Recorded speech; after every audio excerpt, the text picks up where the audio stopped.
Thank you. Please be seated.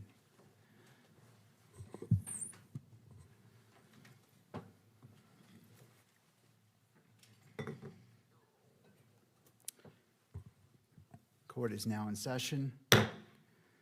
Calling case number 251-403-576, State of Utah versus Tyler James Robinson. Counsel, please enter your appearances.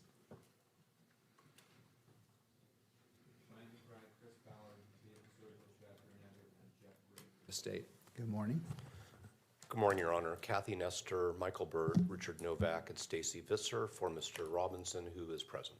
Good morning. Good morning to Mr. Robinson.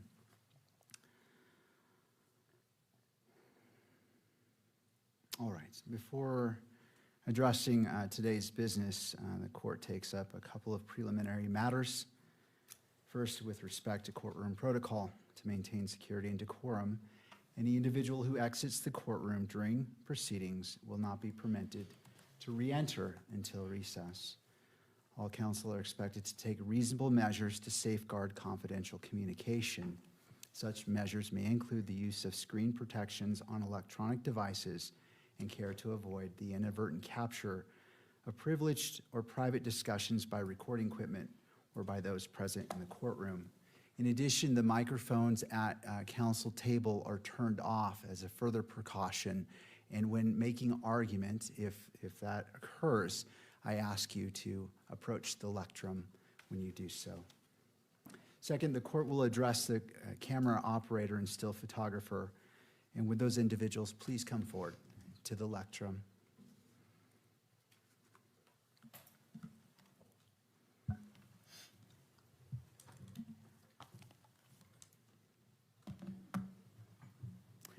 Thank you. If you could state your full name, both of you.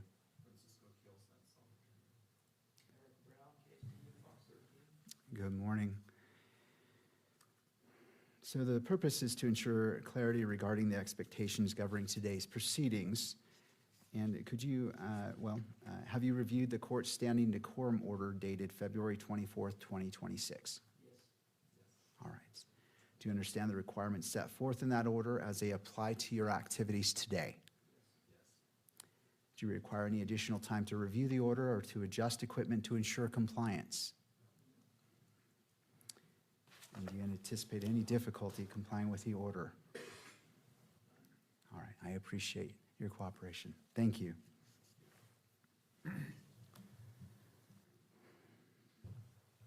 Turning next to defense motion to stay pending interlocutory review, and the court will issue its ruling on this matter. Before the court is defendant's motion to stay pending interlocutory review. Defendant seeks to stay all further proceedings in this capital case, specifically the preliminary hearing scheduled for the week of July 6, 2026, pending the Utah Supreme Court's disposition of his petition for permission to appeal from an interlocutory order. The state filed objection to the motion, and defendant subsequently filed a reply. Having considered the parties' briefings, the factual record, and the relevant authorities, the court issues the following ruling in order. Defendant is charged with the aggravated murder of Charlie Kirk, a capital felony offense. The media interest in this case is extraordinary within the state of Utah. Due to this intense public interest, defendant previously filed a motion to exclude still photographers, TV cameras, and microphones from the courtroom, seeking a categorical ban on electronic media coverage during all proceedings. On May 8th, 2026, this court issued its camera ruling, denying defendant's request for a blanket ban and concluding that under Utah Rule of Judicial Administration 4-401.01, requests for electronic media coverage must be evaluated on a proceeding-by-proceeding basis rather than through a categorical prohibition. The court also established procedures designed to provide advance notice of media requests and an opportunity for the parties to be heard before any such request is decided.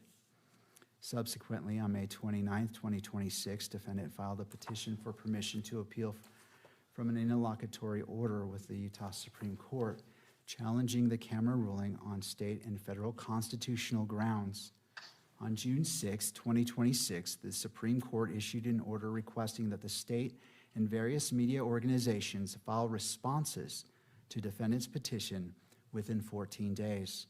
Additionally, on June 1, 2026, this court denied defendant's motion to close portions of the upcoming preliminary hearing and seal exhibits, concluding that defendant had not demonstrated a realistic likelihood of prejudice sufficient to justify closure, particularly where much of the information at issue was already publicly available.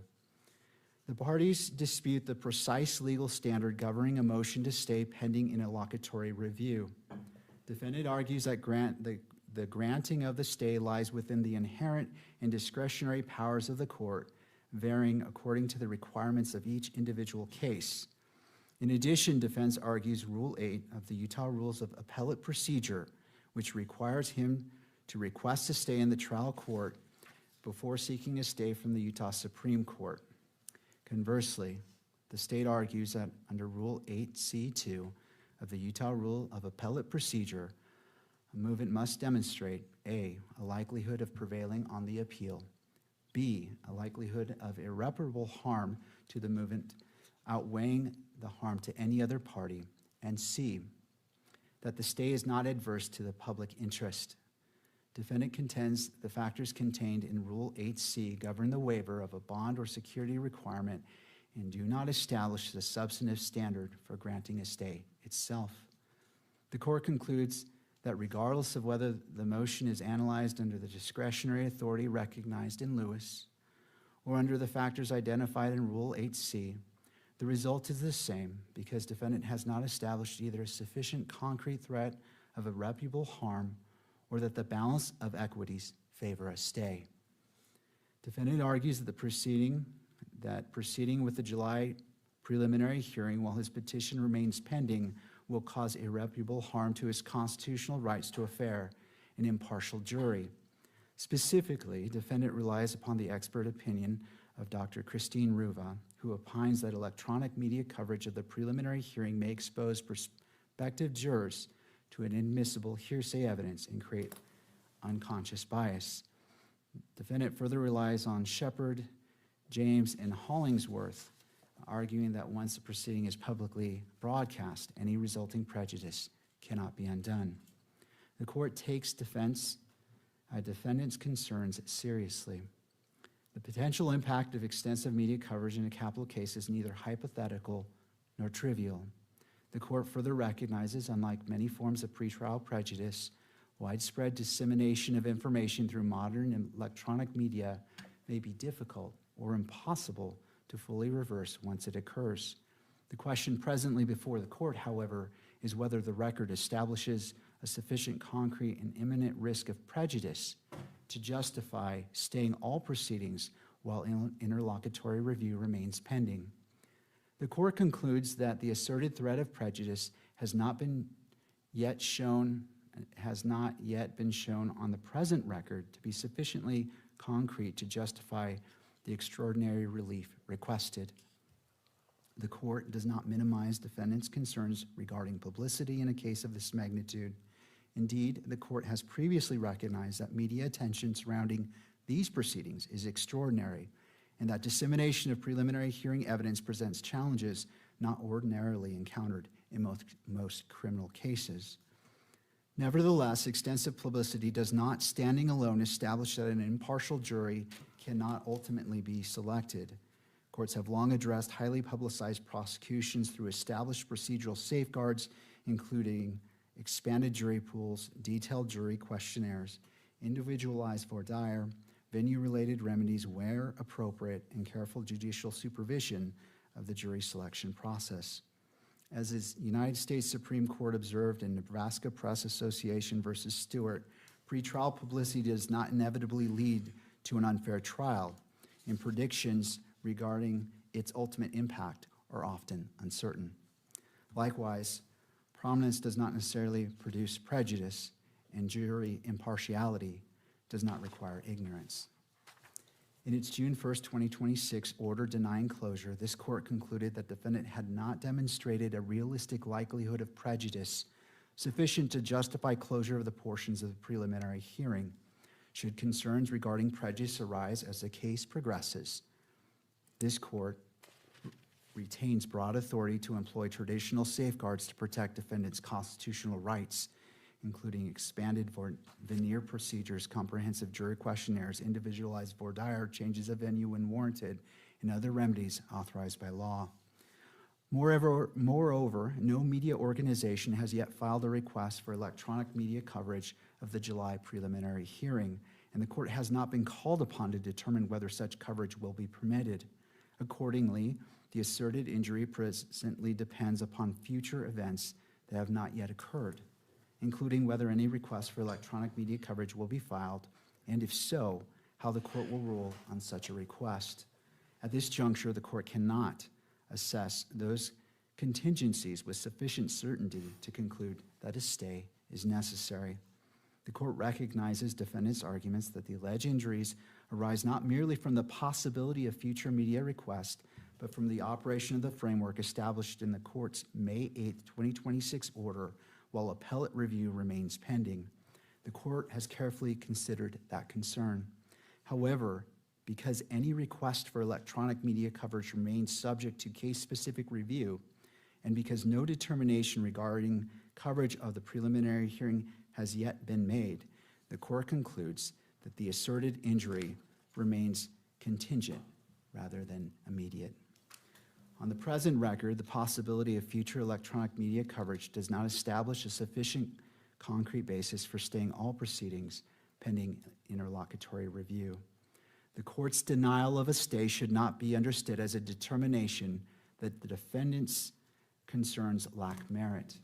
Rather, the court concludes only that the current record does not establish that such concerns have matured into a concrete and immediate threat request requiring present intervention. Given the procedural safeguards available to ensure the selection of impartial jury, defendant has not established irreparable harm warranting a stay at this time. In balancing the equities, the court must also consider harm that a stay would impose upon other interested parties.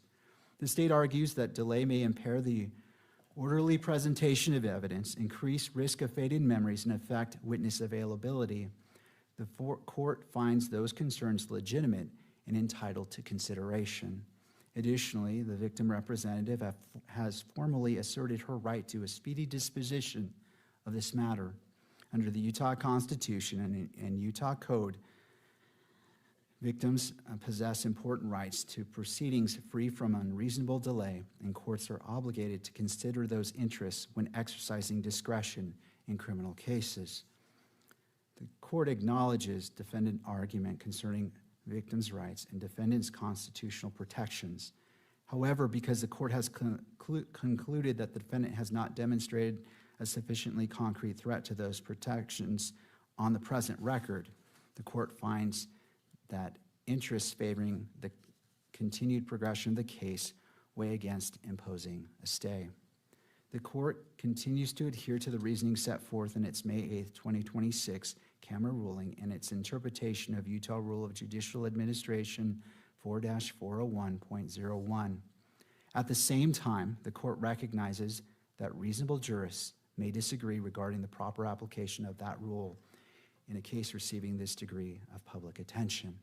The court further recognizes that the Supreme Court's request for responses indicates that defendant's petition presents substantial issues warranting careful appellate consideration. The court does not regard the Supreme Court's request as a routine procedure event and acknowledges that the issues raised are of sufficient significance to merit serious review. The court expresses no opinion regarding whether the interlocutory review ultimately should be granted. The existence of a substantial legal question, however, remains distinct from the separate question presently before this court, whether the defendant has demonstrated that a stay is presently necessary pending further review. The court remains persuaded that the procedures established in its May 8, 2026 order are consistent with Rule 4-401.01 6.01. Any future requests for electronic media coverage will be evaluated on the specific record then before the court, after affording the parties a full opportunity to be heard pursuant to the procedures previously established. Finally, the court concludes that the public interest presently favors allowing this matter to proceed in the ordinary course. The public possesses a substantial interest in the fair, orderly, and timely administration of criminal justice. The court further recognizes that public confidence in the judicial process depends both upon transparency and upon the preservation of constitutional trial rights. The court remains committed to safeguarding both interests throughout these proceedings, staying the preliminary hearing while the Supreme Court considers whether to grant discretionary interlocutory review would result in additional delay despite the absence of a presently demonstrated need for such relief. The court recognizes the seriousness of defendants' concerns and the significance of the issues presented before the Supreme Court.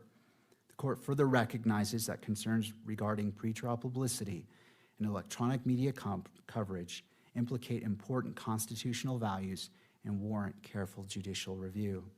Nevertheless, the potential prejudice identified by defendant has not yet matured into a concrete and immediate threat requiring intervention in form of a stay. Established procedural safeguards remain available to protect defendants' right to a fair trial should further circumstances warrant their use. By contrast, a stay would impose an immediate and concrete burden upon continued progression of this case, including the interests of the state, witnesses, and victim representative, as well as the broader public interest in the timely administration of justice.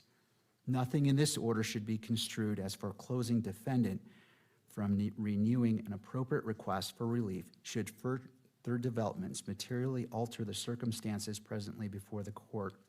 Should future developments demonstrate a material difference of level of publicity, media exposure, jury contamination risks, or other circumstances affecting defendants' fair trial rights, the court will not hesitate to revisit appropriate protective measures.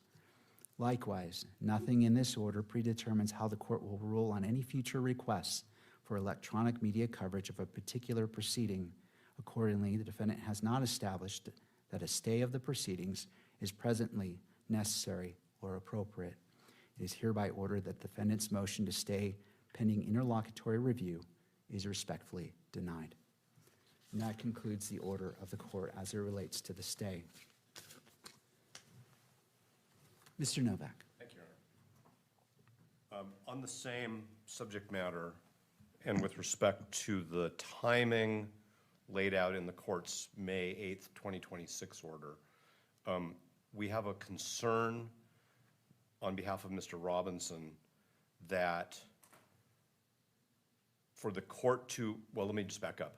There has been a request for electronic media coverage in every single hearing in this case. So I think it's fair for the court and the parties to anticipate that there will be a timely, under the May 8th ruling, request for electronic media coverage for the preliminary hearing.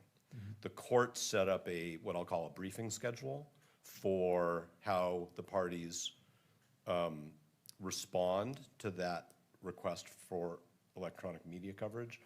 But it appears to us that the court wouldn't rule on the request for electronic media, any request to prohibit or limit electronic media coverage until the morning of the preliminary hearing.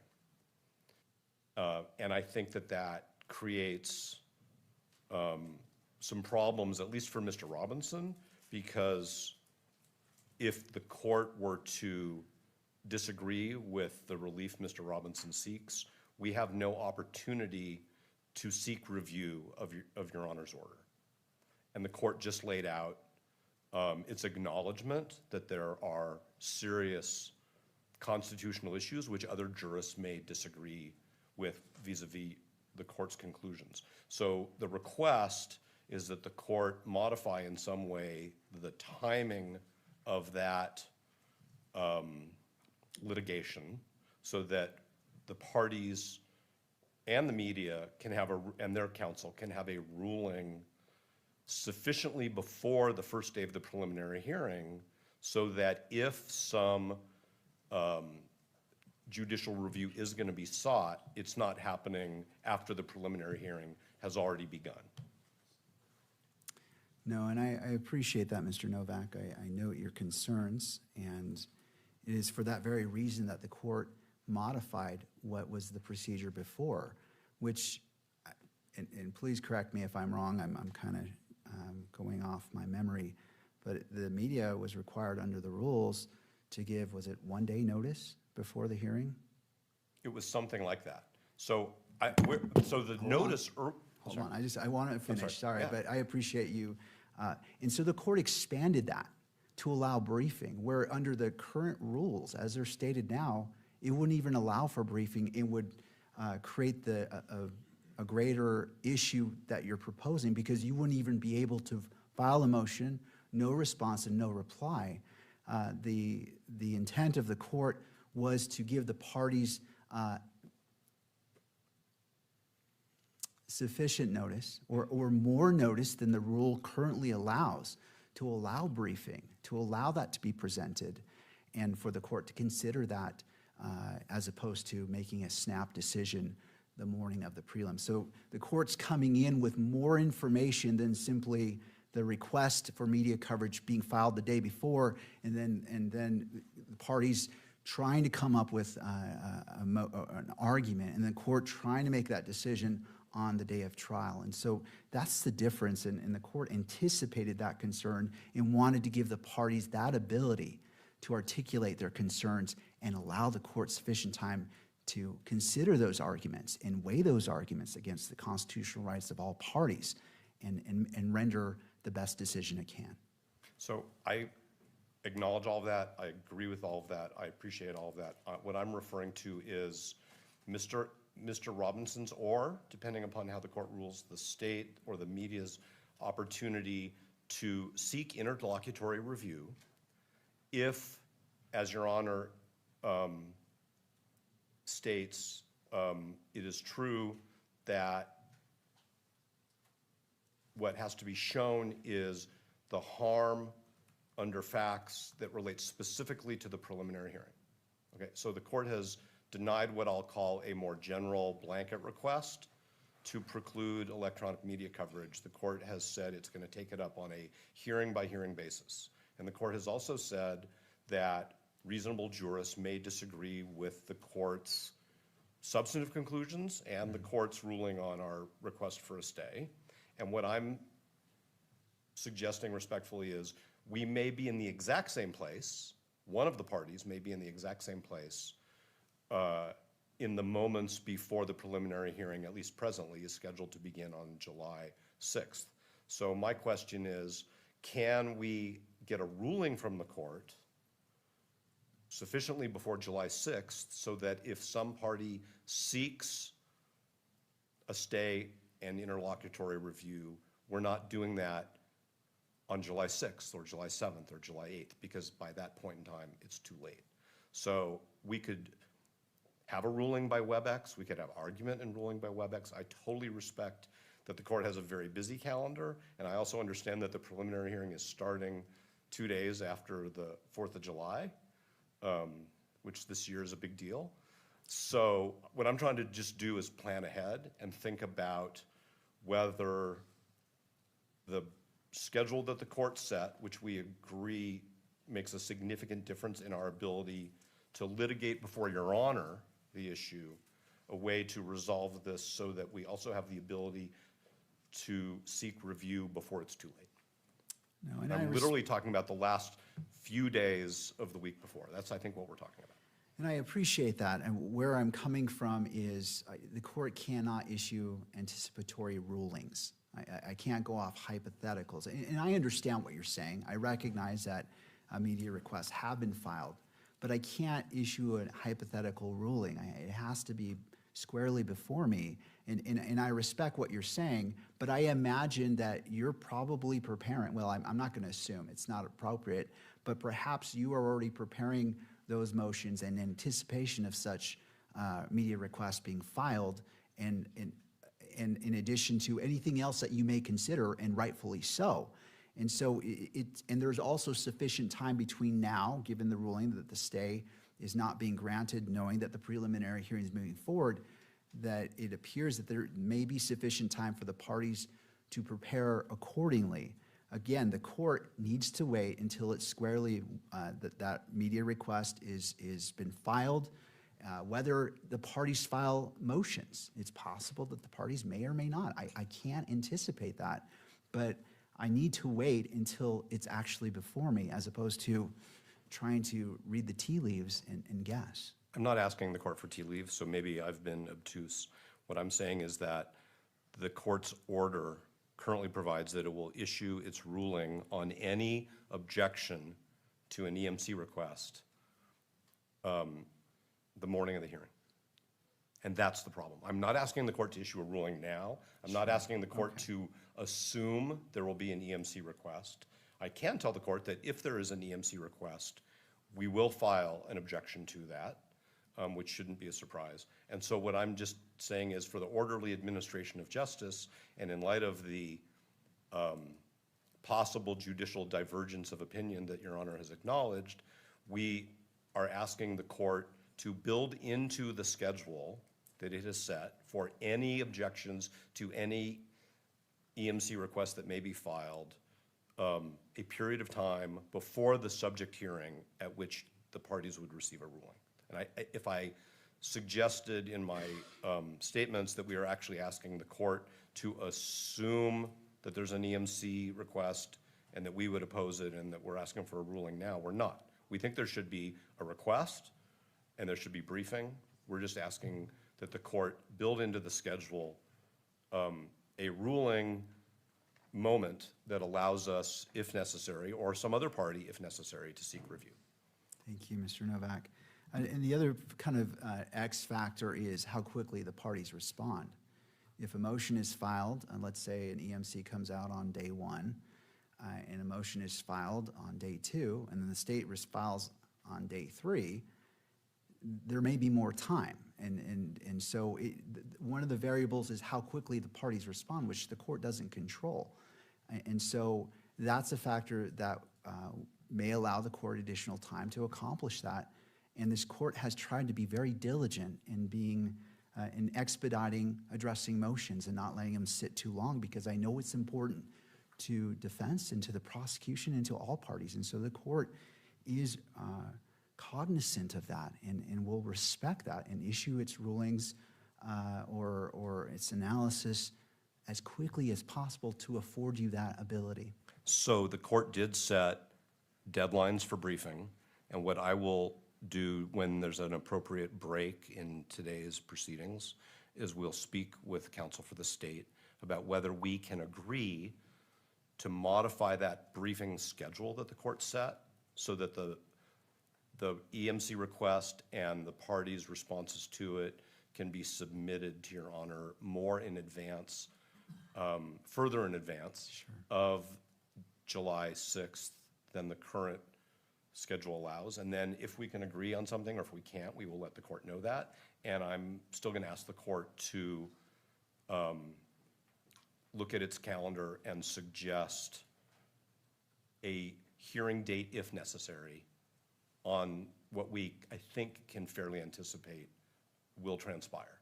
Again, because the media has requested that their cameras be present at every hearing, and it would seem to me that they would not miss the opportunity, from their point of view, to broadcast the preliminary hearing. Thank you, Mr. Novak. I appreciate you addressing those or bringing those concerns So up. we'll bring that back to the court at the appropriate time today. Thank you, Mr. Novak. Does the state wish to be heard on this issue? Yes, thank you, Your Honor. Christopher Ballard on behalf of the state. Just like to point out that even assuming that there's a request for electronic media coverage, which the state fully assumes there will be, and that the court grants that request, the equities as far as whether or not to stay things to allow the defendant to then appeal that ruling, that's really not going to change. The circumstances that the court's already articulated in its order today, those equities really aren't going to change between now and the preliminary hearing. And the appropriate procedure for reviewing a court's orders on electronic media coverage is not to pause the trial proceedings and allow defendant to seek interlocutory review of every order. The defendant can certainly do that. He has the right to do that, but that's not the appropriate remedy. I just remind the court of the United States Supreme Court statement in Chandler versus Florida, where it said that the appropriate safeguard against potential prejudice from pretrial publicity is the right to demonstrate that the coverage compromised the ability of the particular jury that heard the case to adjudicate it fairly.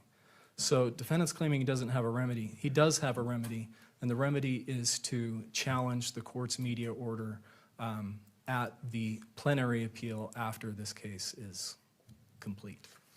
Thank you. Thank you, Mr. Ballard. All right, anything further before we move on? Yes.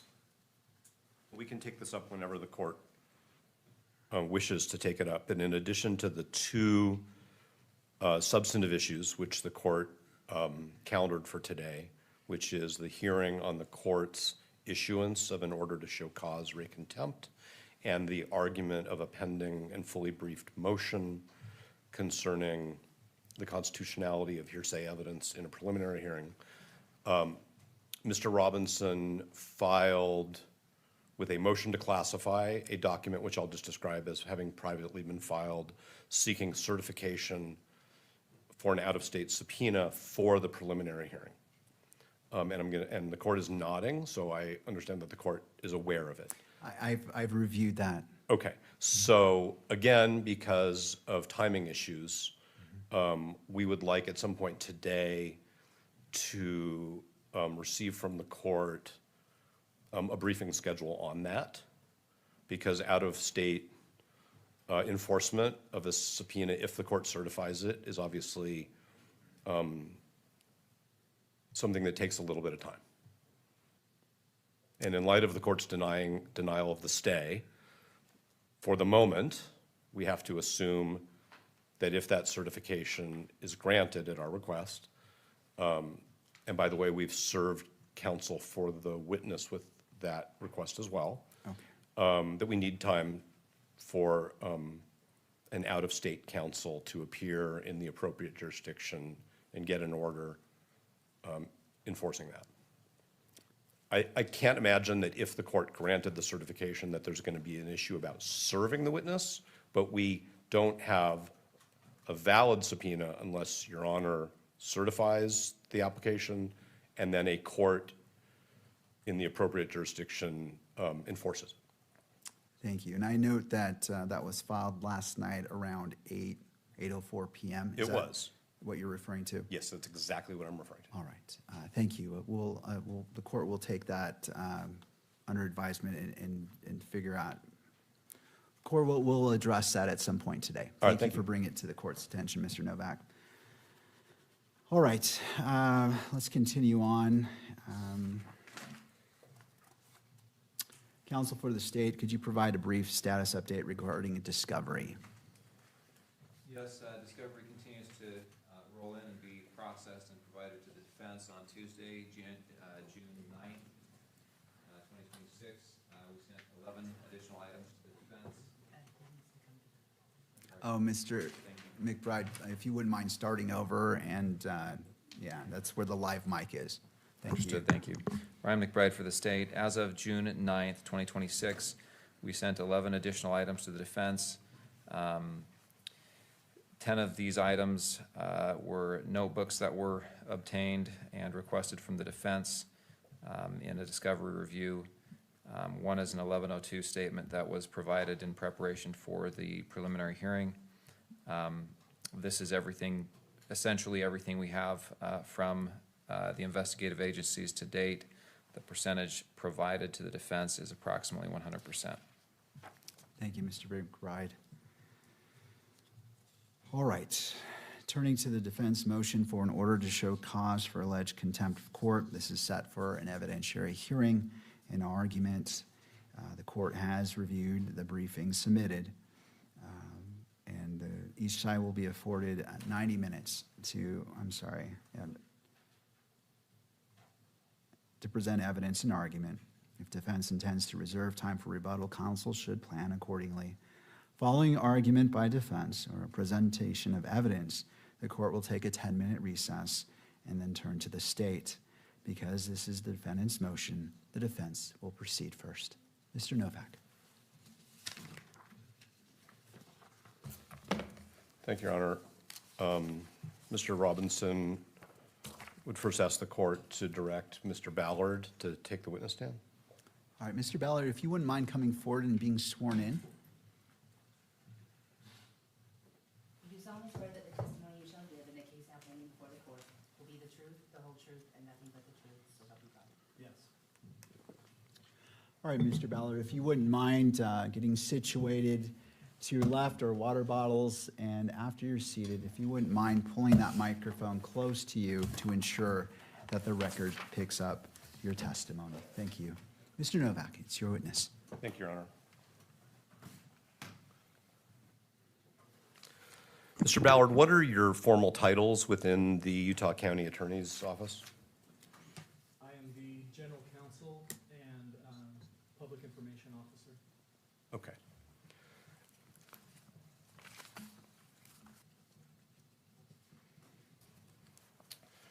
You're testifying here today because the court has issued an order to show cause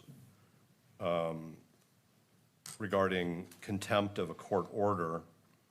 And so there's a white notebook that I placed up there. Do you have that, sir? I do have it, yes. All right. Why don't we first turn in that notebook, and Your Honor should have one as well.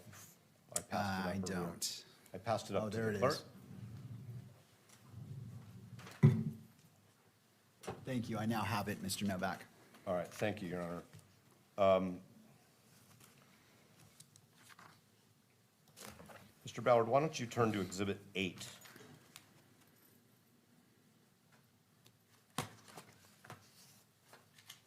And just let me know when you've seen it and had a chance to look at it. I've seen it, thank you. Okay, is this the order entered by this court on September 16th of 2025 entitled Protection Order, Re Pretrial and Trial Publicity? It appears to be yes.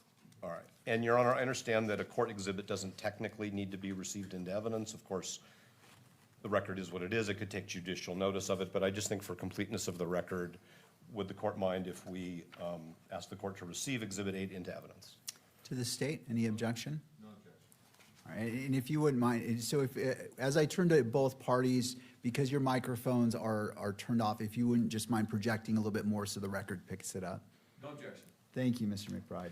All right, so is this going to be defense exhibit number? 8. All right. They're pre-marked, so we'll just stick. Just sticking with those numbers. All I right. think it's easier for the record than changing the order. I appreciate that. All right, thank you. Defense exhibit 8 is admitted and may be published. I think. And Mr. Ballard, did you read this order either the day it was entered or shortly thereafter? Yes, So you were aware of it shortly after it was entered, correct? yes. All right.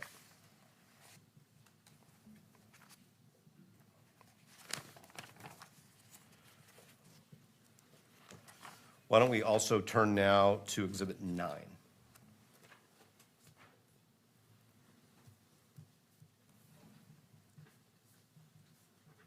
And same question, please let me know after you've had a chance to look it over. I've looked at it. All right. And is this an order clarifying, let me be more clear, an order of this court dated December 15th, 2025, clarifying at the state's request the order that is now Exhibit 8? Yes, And could the court receive into evidence, please, Exhibit 9? No objection. Thank you, Mr. McBride. With no objection being made, this is entered into evidence as defense exhibit 9 and may be published. And, Mr. Ballard, with respect to these two orders, would you agree with me that subject to the clarification, these orders track Supreme Court Rule of Professional Practice 3-3.6. Yes, they track that rule. They require both parties to abide by that rule. And would you agree with me that you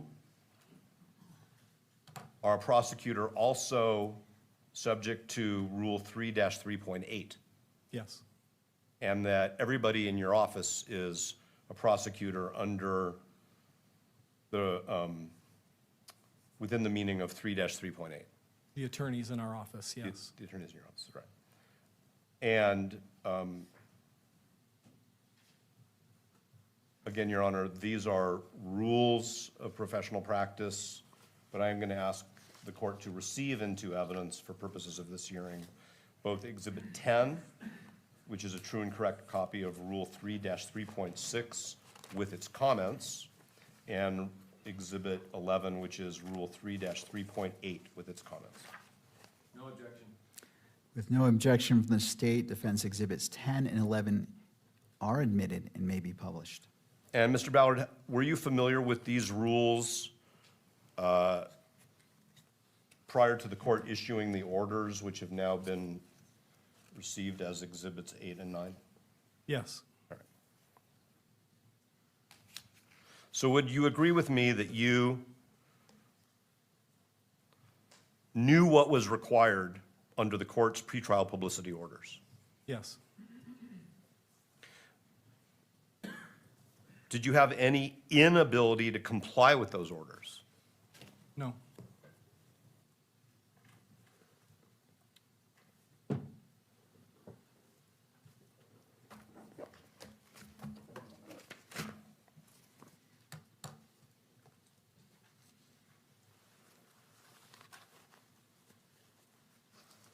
All right, Mr. Ballard, would you look at Exhibit 2, please? And again, please let me know when you've had a chance to look it over and familiarize yourself with it. I've looked at it. And do you recognize this to be an email that you sent to counsel for Mr. Robinson on December 22nd, 2025? Yes, And the subject of this email was your notice of intent, the state's notice of intent to conduct non-destructive testing, correct? correct. All right. Your Honor, before I go any further, could the court please receive into evidence Exhibit 2? Mr. McBride? If I can have just a moment. All right. No objection, but as it goes to publication, this includes email addresses. If this is made public, those email addresses should be redacted. All right. Mr. Novak? We will provide the court with a redacted version of the exhibit that masks all of the emails that are, email addresses that are listed at the top of the exhibit. All right. Based off the state's not making an objection, but requesting a redacted version with removing emails, Defense Exhibit 2 is admitted. Thank you. So, Mr. Ballard, just so the court, because the court has probably never seen this email, I want to go over with you the context and the purpose of this email. The state had determined back in this time period, which is December of 25, that it wanted forensic examiners to do some further testing of a bullet, jacket fragment, and lead fragments, correct? Yes, All right. And under a prior order of the court, it was the state's responsibility to notify Mr. Robinson's defense counsel of any testing, which may, let's just say, change the nature of the physical evidence. Correct. All right. And so what you were doing in late December of '25 was notifying us privately that the state intended to conduct some additional testing, correct? Correct. And you state in this email that the reason why you don't want to publicly file this notice of intent to conduct further testing, at least at that time, was because of a comment to Rule 3.6. That's the same Rule 3.6 that the court has received into evidence as Exhibit 10, correct? Correct. And what you say is that the comment to Rule 3.6 of the Utah Rule of Professional Responsibility lists, quote, "the performance or results of any examination or test," close quote, and, open quote, "the identity or nature of physical evidence expected to be presented," close quote, "as subjects to avoid in public comments." Those were your words, right? Correct.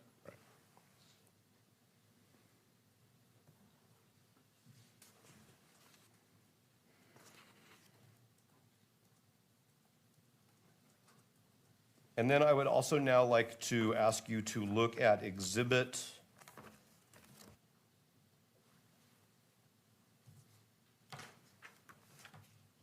6.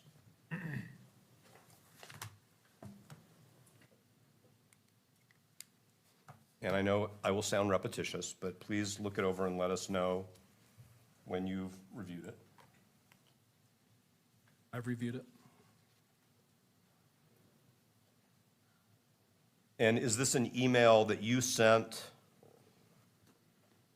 to one member of Mr. Robinson's defense team, and then it appears that it was copied to other attorneys in your office? Correct. Your Honor, before I go into the details of it, could the court please receive it into evidence as Exhibit 6 with the same proviso, which is that we will provide the court at a later time with a redacted version that masks the email addresses? No objection, but the email addresses are not included here, so, Well, there is one at the very bottom, Oh. the signature for Mr. Ballard. thank you. Excuse me. No worries. And Ms. Visser's below that as well, Your Honor. All right. But I think we're all on the same page about what to do. It sounds like it. So that Defense Exhibit 6 is admitted with the following redactions being noted. Thank you. Okay, so Mr. Ballard, in this email, you're informing us that the state no longer believes that filings concerning this additional testing from the state's point of view should remain private, correct?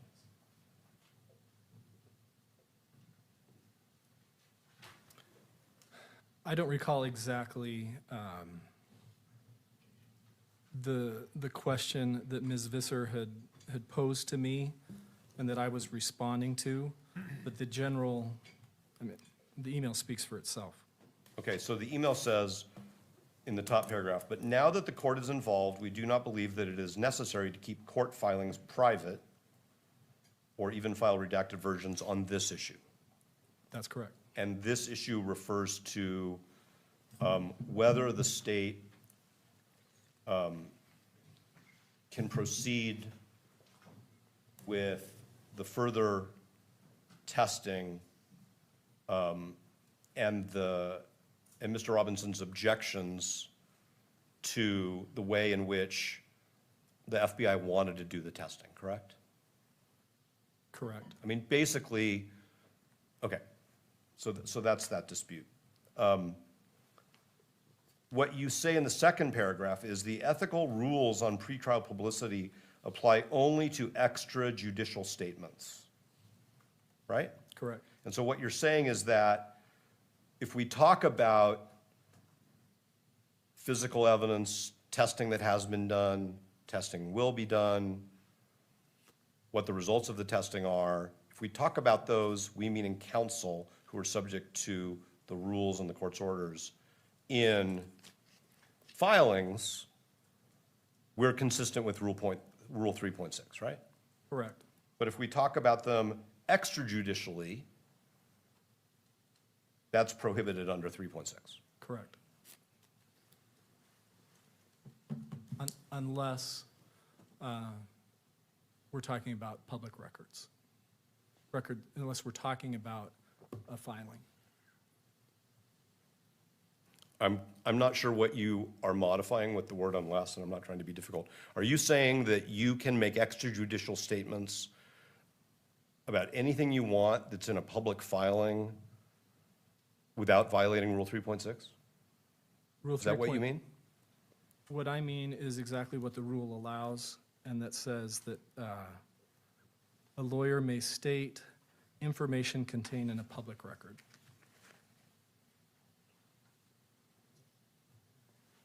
So if you file something that relates to issues that the rule says should not be commented upon extrajudicially, you're saying that that opens the door. The mere filing of something opens the door to making any extrajudicial statement that you want about that subject matter?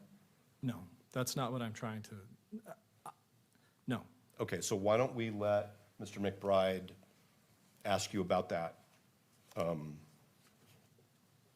interpretation, because I'm going to move on to my next question. Why don't you turn, please, to Exhibit 1.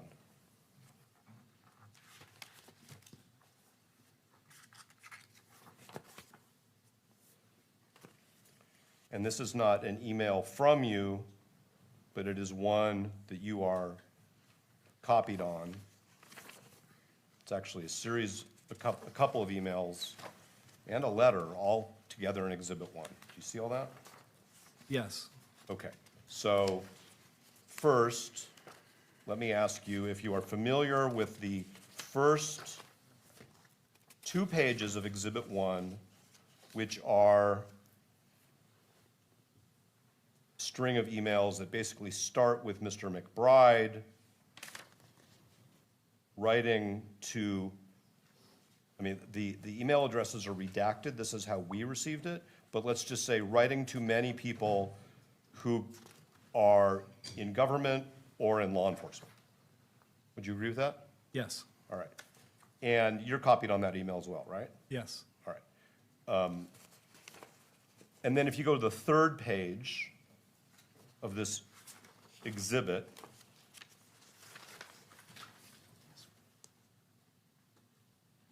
and I should back up, Mr. McBride's original email to the law enforcement and government individuals I was referring to was September 15th of 2025, right?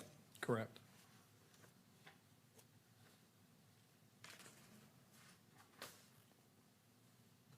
Which is actually the day before the court entered its first publicity order, correct? Correct. All right.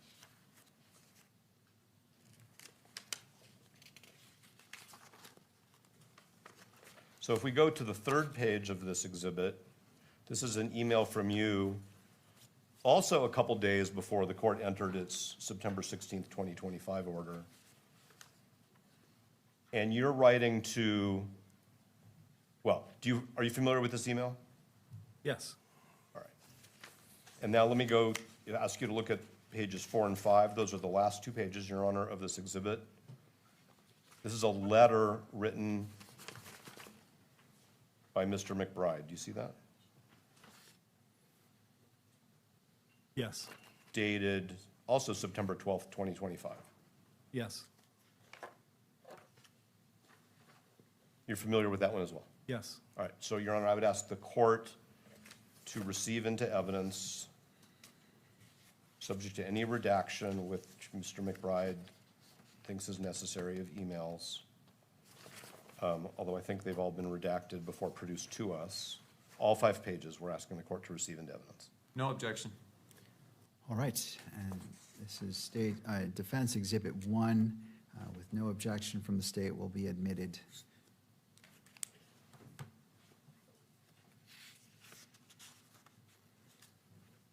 Okay, so let's go back to page 1, Mr. Ballard. In his email, well, Mr. Ballard, you know generally who the people are who this email was sent to, right? The names behind the redactions? Generally, yes. Can I just refer to them as law enforcement partners? Yes. I think that's accurate. Some have email addresses that are local law enforcement agencies, Correct. including Utah County, correct? Correct. Spanish Fork, Yes. Utah Valley University, not a law enforcement entity, of course, but they have a law enforcement department at UVU. Correct. All right. And at least a couple recipients are with the FBI, right? Correct. All right. And so in this email, Mr. McBride says at the bottom, quoting Rule 3.6, there are certain subjects that are more likely than not to have a material prejudice effect on a proceeding, particularly when they refer to a criminal matter that could result in incarceration. You see that? Yes.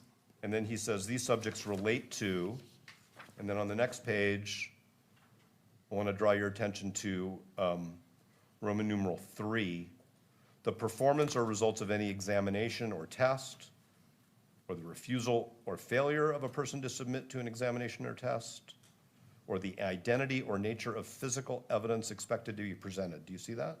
Yes.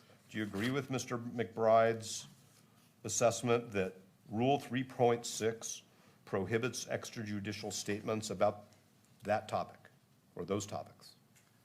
Yes, this email represents our efforts even before the court issued its order to recognize that we had obligations under Rule 3.6 and that we were careful to abide by those obligations. You were careful to inform law enforcement partners in the email of their obligations, correct? Yes. And then item 4, Roman numeral 4, also on page 2 of the exhibit, says, as another example of subjects that are more likely than not to have material prejudicial effect on a proceeding, any opinion as to the guilt or innocence of a defendant or suspect in a criminal case or proceeding that could result in incarceration. Yes.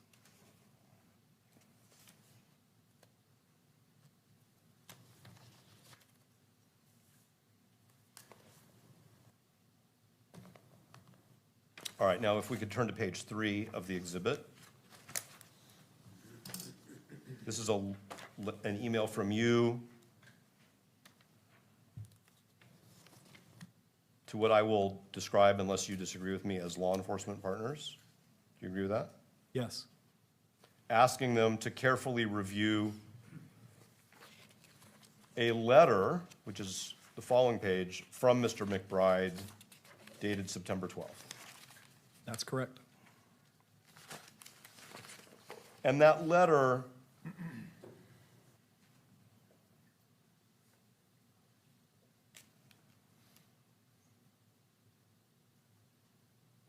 also, the letter is addressed to all personnel likely to make media statements regarding the Charlie Kirk case. That's correct.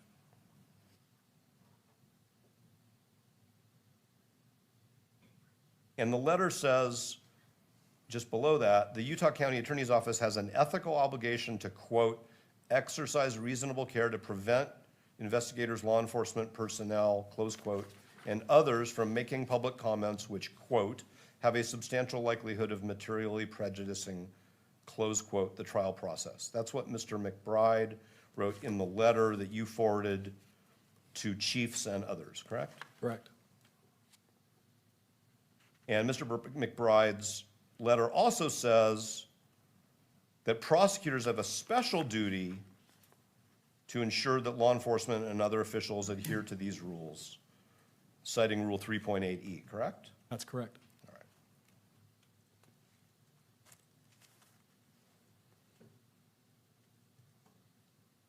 And then Mr. McBride identifies statements that should be avoided. Or I should say, yes, statements that should be avoided. Do you see that? Statements should avoid the following, colon? Yes, All right. And there are 4 bulleted items there, right? yes, One of them, the third one is opinions about the defendant's guilt or proper punishment. You agree with that? correct. And do you agree with Mr. McBride that prosecutors have an ethical obligation to both avoid those themselves and to take special care to make sure that law enforcement personnel and others refrain from making such comments? Yes, And then the other statement that should be avoided are any other statements which could risk violating the defendant's right to a fair trial. correct. And would you agree with me that the any other statements phrase by Mr. McBride in this letter would include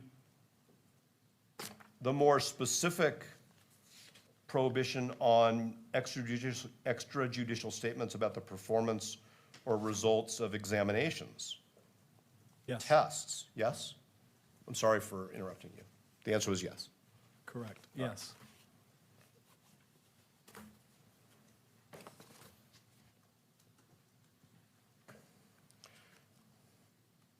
All right, I'm now going to turn your attention, please, to Exhibit 3.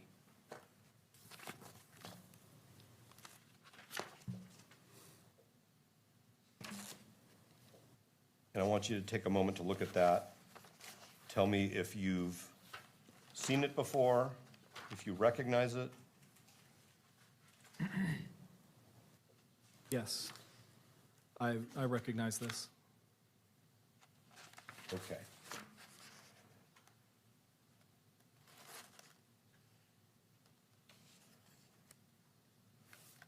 Do you recognize this as an article published online by TMZ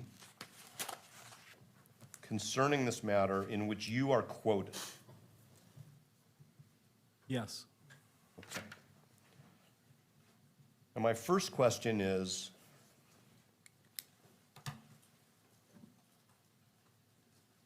how is it that you came to be quoted? Well, actually, let me ask you this question. If you look on the second page of this exhibit, down toward the bottom, underneath the image of a black screen, the paragraph starts, Attorney Christopher Ballard tells us, comma, quote, and then there's a very lengthy, well, there's a few sentences in quotes. Do you see that? yes, I do. Okay. Did you tell TMZ that? Yes, I did. All right. So my question is, was that over the telephone? Was it an email? Was it a face-to-face meeting?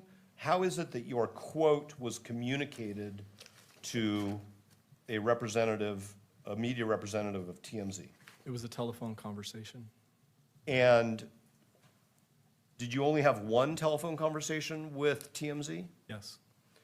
And how was it that the telephone conversation came to be set up?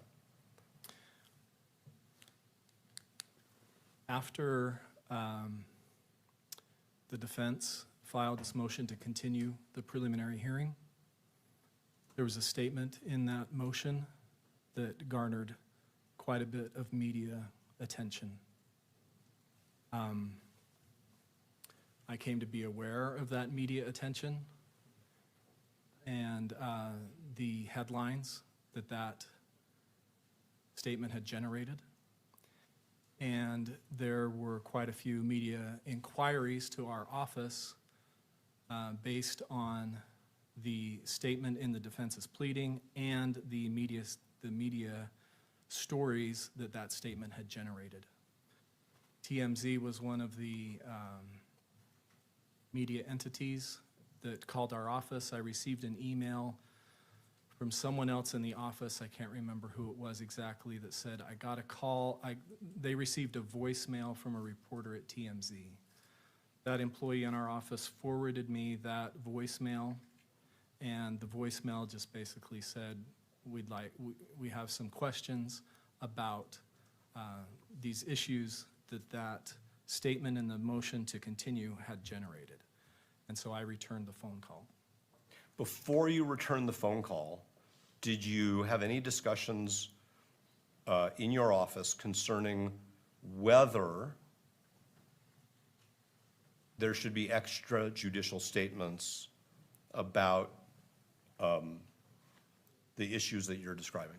Yes, Okay, and did you discuss that with Mr. Gray before you returned that phone call? yes, Did you discuss that with Mr. McBride before you returned that phone call? no, Did you discuss that with anybody other than Mr. Gray before you returned the phone call? I know for certain that Mr. Gray and I discussed it. I have a vague memory that Mr. Grunander was involved at some point. But my memory is that Mr. Grunander was out of the office the day that all of this was breaking. And so he may have just been informed, brought into the loop after the fact by telephone. But I do recall that very early in the morning, I think it was of March 31st, because my memory is that the media story that launched all of this interest was posted, I think, late Monday afternoon, Mountain Time. And so by Tuesday morning, I was getting a lot of media inquiries. And I think Mr. Gray had also, my memory is that Mr. Gray received a phone call from Turning Point USA asking us if there was any merit to these media stories. And that's when Mr. Gray came into my office. My recollection, it was first thing Tuesday morning, and we discussed these media stories. So Turning Point USA reached out to Mr. Gray, and Mr. Gray came to speak with you all about the same time that you received this forwarded voicemail from a TMZ reporter. The voicemail from TMZ came later in the day. Okay. It was before noon, but it was a busy morning. There were a lot of media inquiries that were coming in that morning. And I know Mr. Gray and I met, I would say first thing Tuesday morning to discuss this issue. And you and Mr. Gray had a conversation which led to a decision to return the phone call and make a statement to TMZ? I did not discuss every media inquiry with Mr. Gray. I think I just generally told him, he brought up the issue that there were concerning media reports out there, potentially prejudicial media reports. I confirmed to him that I was getting media inquiries, and we generally discussed whether it would be appropriate to respond to those. Okay. So did Mr. Gray know that you were going to call TMZ back? No, I didn't discuss with him every media inquiry. Our conversation was general. We reviewed the requirements of Rule 3.6.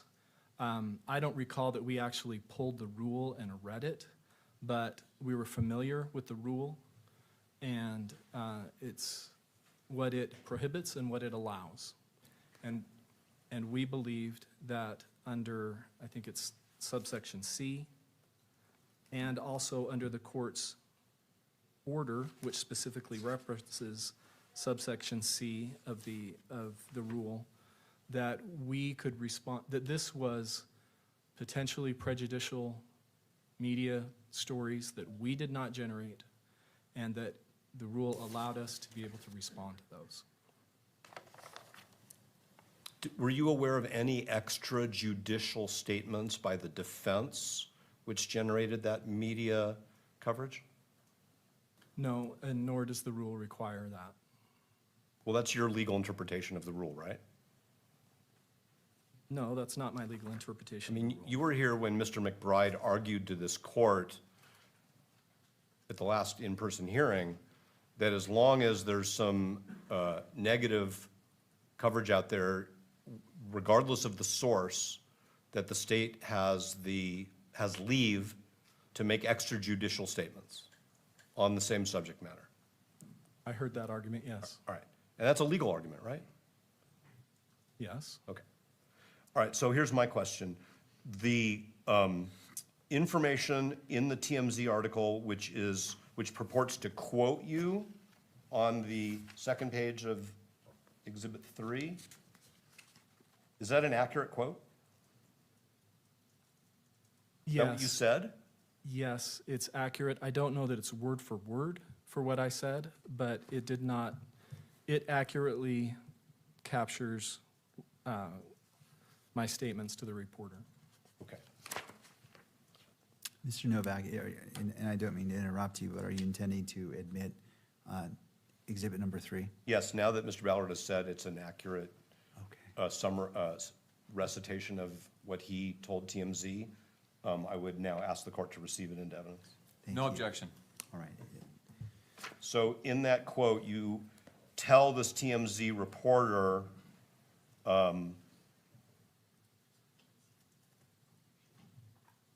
what your views are on bullet fragment analysis, correct? I wouldn't characterize it as my views, although I guess you could say it's my understanding in general of how bullet fragment analysis works. And you're also commenting on the contents of the results of the testing when you say the fragment didn't contain enough detail for the examiner to say one way or the other. That's you basically commenting on the content of the results of the examination as you understand them, correct? What I'm commenting, if you look at the first word, I say generally, and generally when you have an inconclusive result, the reason that you get that inconclusive result is you do not have enough detail. Okay, but now you're again testifying about your understanding of bullet fragment analysis. And I'm just asking you, if you told this reporter, it's an extrajudicial statement, what your views are on bullet fragment analysis, and you're reiterating the conclusions in a report about bullet fragment analysis. Objection, the statement speaks for itself. Would you like to respond to that objection, Mr. Novak?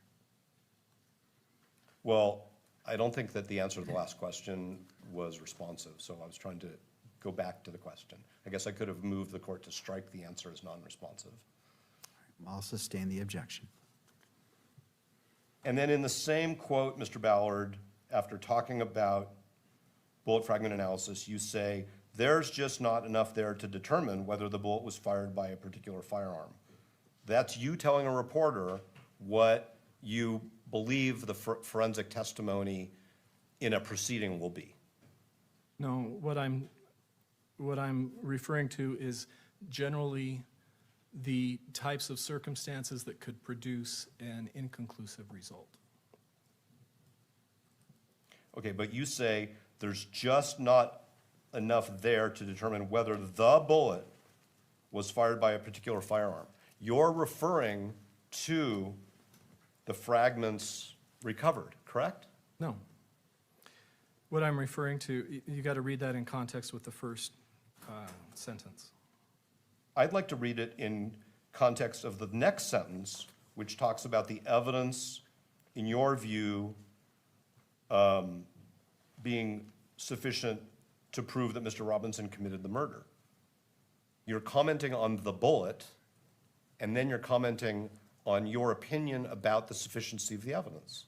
So here's how the quotes came about. The reporter first asked me about these, the media reports and the misleading statement in the defense's motion that the bullet that was recovered did not match the rifle. And I responded to that and said, generally, when you have an inconclusive result, it can be caused by these general types of circumstances. The reporter then asked me, well, do you still have a case? And focused specifically on whether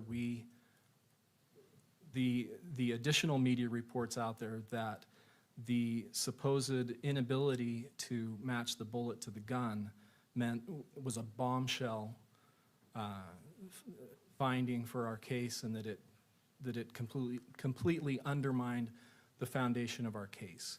So that next statement was responding specifically to that question as to how do these specific reports and the representation in the defense's motion, how does that affect our ability to proceed with this case?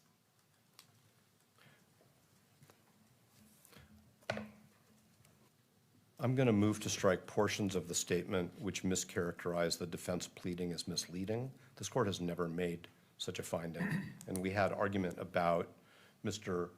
McBride's interpretation of what is and is not exculpatory evidence. I think we all remember the court's comments on that. So I think without trying to parse it too much, I just ask the court to strike the portion of the statement which characterizes the defense pleading as misleading. Mr. McBride. I think the court can take this statement, the testimony, for the value it deems appropriate. Testimony is asking about Mr. Ballard's perceptions, and that's what he's testified about. The statement in defense counsel's pleading is a matter of public record, and what we're really talking about here are the reports that were generated from that statement. So I would ask the court not to strike it, but to take it for the value it sees appropriate. All right. The court recognizes first that it has not made a finding that the defense's, what defense presented in their motion was misleading, but also notes that this is the personal opinion of Mr. Ballard and makes that distinction. Thank you. Thank you, Your Honor. So, Mr. Ballard, what you're saying is that you had, how long was the conversation with the TMZ reporter? I think it was less than 10 minutes. It might have been just about 5 minutes. And so the quote is a compilation of your statements over the course of the 5 or 10 minutes, right? Right, and strictly in response to the questions that the reporter was asking me. But you certainly had the discretion to not answer the questions, right? Yes? You could have said, I can't comment on specific evidence or what I think the quantum of evidence is, right? You could have said that. Yes, and I didn't comment on any specific evidence. Well, when you refer to the bullet, you're not talking about the bullet fragment removed from Mr. Kirk's body? No, I'm talking about general circumstances that can produce an inconclusive result.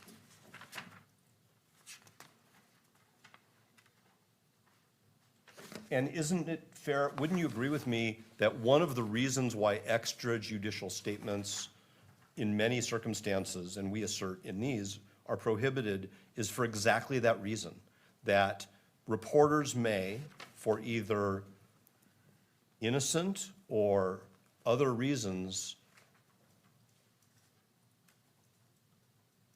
take statements out of context or misconstrue things, and there's nothing you can do about it. Because once it's published, right? Once something's published, it's published, yes. Okay. Why don't we turn to Exhibit 4, please? And again, let me know when you've had an opportunity to look at that.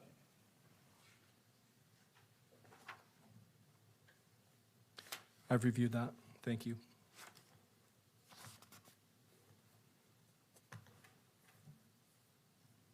Okay. And did you have a separate conversation with a reporter from USA Today? Yes, that was an email conversation. So a reporter from USA Today wrote you an email and you responded? Correct. Did you preview your response with Mr. Gray? No, again, we just had a general conversation about whether Rule 3.6 allowed us to respond to the prejudicial media stories that were circulating. And we Mr. Gray and I agreed that it would be appropriate to respond under subsection C, and he left it to me to handle the responses. Okay. So, have you looked at the statements attributed to you in Exhibit 4? Yes, Are they accurate? yes, Did the court receive into evidence Exhibit 4? Mr. McBride? No objection. All right, with no objection, Defense Exhibit 4 is admitted. Thank you, Your Honor. The third page, Mr. Ballard, of Exhibit 4, which is a total of 3 pages, so it's the last page. There's some paragraphs down at the bottom of the third page. On your copy, are they highlighted in sort of purple? yes, And is the court's copy highlighted in purple? It is. All right. So, Mr. Ballard, you see the statement, I'm sorry, the paragraph, the second to last paragraph that says Ballard confirmed? yes, Ballard confirmed the FBI and ATF are adding information to the initial reports, which prosecutors expect will include data supporting the initial conclusions. Do you see that? yes, All right. Is that an accurate recitation or summary of what you said in your email? yes, And so what you're telling this reporter is something that you understand the FBI and ATF will be doing in the future? yes, And you're also telling this reporter what you think those reports will conclude? yes. This was in response to statements in the defense's motion to continue the preliminary hearing, where the defense represented that they did not have the supporting data, the underlying data that supported the initial conclusions. And the reporter asked me whether that had been produced, and I was responding that I anticipated that the FBI would produce the data that the defense was requesting. Was that a matter of public record at that time, that the FBI and ATF were, quote, adding information to the initial reports?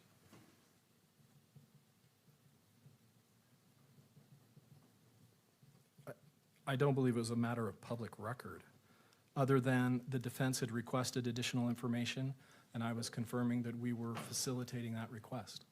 You were telling a reporter that we had made a discovery request and that you were complying with it. Correct. But you were characterizing what the FBI and ATF were doing with their examination reports, right? No, It says the FBI and ATF are adding information to the initial reports. That doesn't sound to me like producing additional discovery. That sounds like, Objection, counsel's testifying. Counsel, would you like to respond? I'll rephrase the question. All right, so I'll Would- sustain the objection. You may continue. Thank you. Wouldn't you agree with me that what you are telling this reporter is that forensic examiners are changing their reports or adding information to their reports, as opposed to your office is obtaining additional background materials related to the testing? no,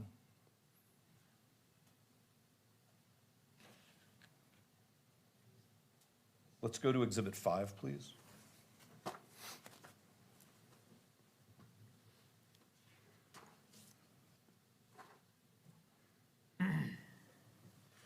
Exhibit 5, are you familiar with that?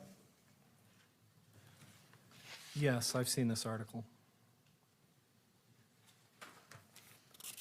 Did you have a conversation of any type with somebody associated with PolitiFact, P-O-L-I-T-I-F-A-C-T?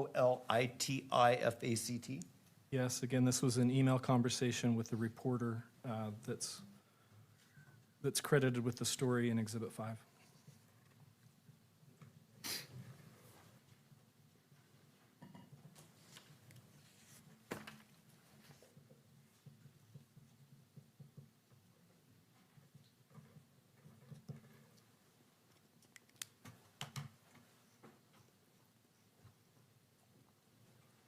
And on page 2, about a third of the way down there's a paragraph that starts with quotation marks, "when the results of a bullet fragment." Do you see that? Yes, And that's a quote attributed to you, correct? correct. And then after identifying you, there's another quote attributed to you. Yes, And are those accurate reiterations of the email you sent? yes. Could this exhibit please be received into evidence as Defense Exhibit 5? No objection. Defense Exhibit 5 is admitted. And in this second quote in this paragraph, your quote is saying there just aren't enough marks on the fragment to make a conclusion one way or the other, whether the bullet fragment was fired by the particular rifle. That's what that quote says, but you have to read it in context with the previous sentence. So it's your testimony that you're not referring to the rifle found by law enforcement at UVU, and you're not referring to the bullet fragment taken from the decedent's body? You're making a general statement about bullet fragment analysis? Correct.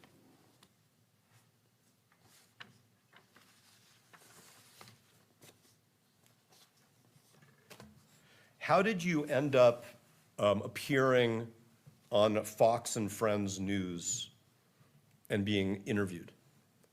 Like many other media organizations, Claudia Cowan from Fox News emailed me, asked if I had any comment about the defense representation and its motion to continue and the media stories surrounding that, and I agreed to do a Zoom interview with Fox. And did you discuss that with Mr. Gray before you did? Not that again, I didn't discuss any of the specific media requests with Mr. Gray. We had the understanding that I should respond to the media requests as they came in. How many media requests were there? My memory is 8 or 9. Okay, so you had a telephone call with TMZ, correct? Yes, And you had email communications with USA Today and PolitiFact, yes, and you were asked to appear for a video interview by Fox and Friends. yes. Are there any other media entities who you communicated with directly in any of those ways? Parenthetically, because we're only aware of these 4.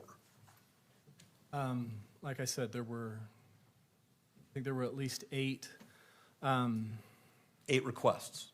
Yes, and I responded to all of those. I had a telephone conversation with a correspondent for NBC.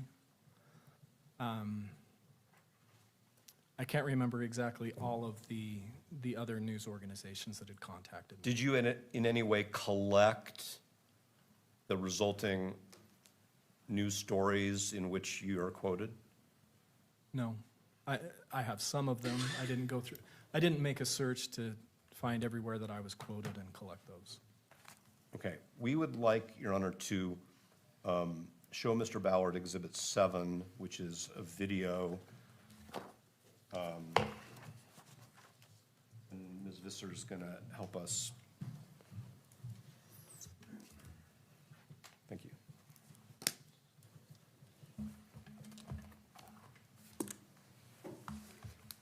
May we publish Exhibit 7? Well, not before it's admitted. Okay, Uh, so- if you want so we'll show it to Mr. lay Ballard. foundation, Sure. We'll show it to Mr. Ballard, and maybe if the clerk could just show show it to the witness before it's published. Mr. Ballard, can you look at the screen, actually? It's going to take a few seconds. It's flickering while it syncs. Thank you for your patience, Your Honor. Should we, silent for a moment? All right, looks like That it's sound? on the screens. Okay, so we're going to actually, because of the court's ruling on publishing it, we're going to show it without the audio and ask Mr. Ballard if he recognizes it. All right. Looks like our screens went off here, so Mr. Ballard, is your screen on? Now It's it on, is. Okay. and it's playing.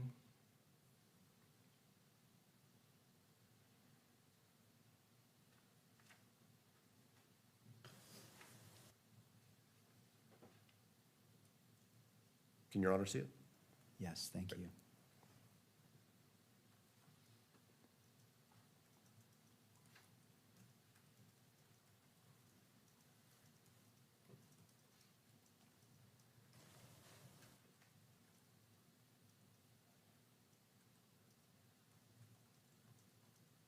Okay.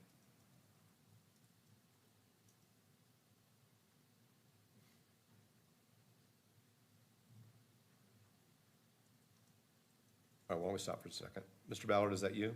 Yes, it is. All right, do you recall doing this interview? Yes, Did you watch this interview after you participated in it?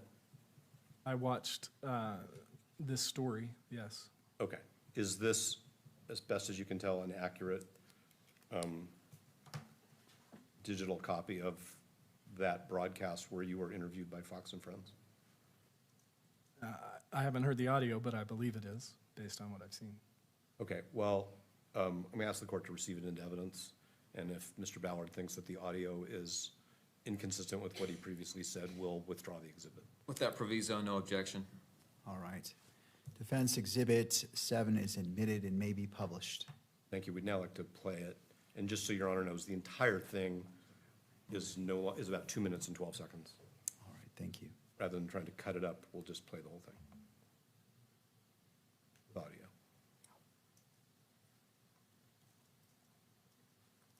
Maybe.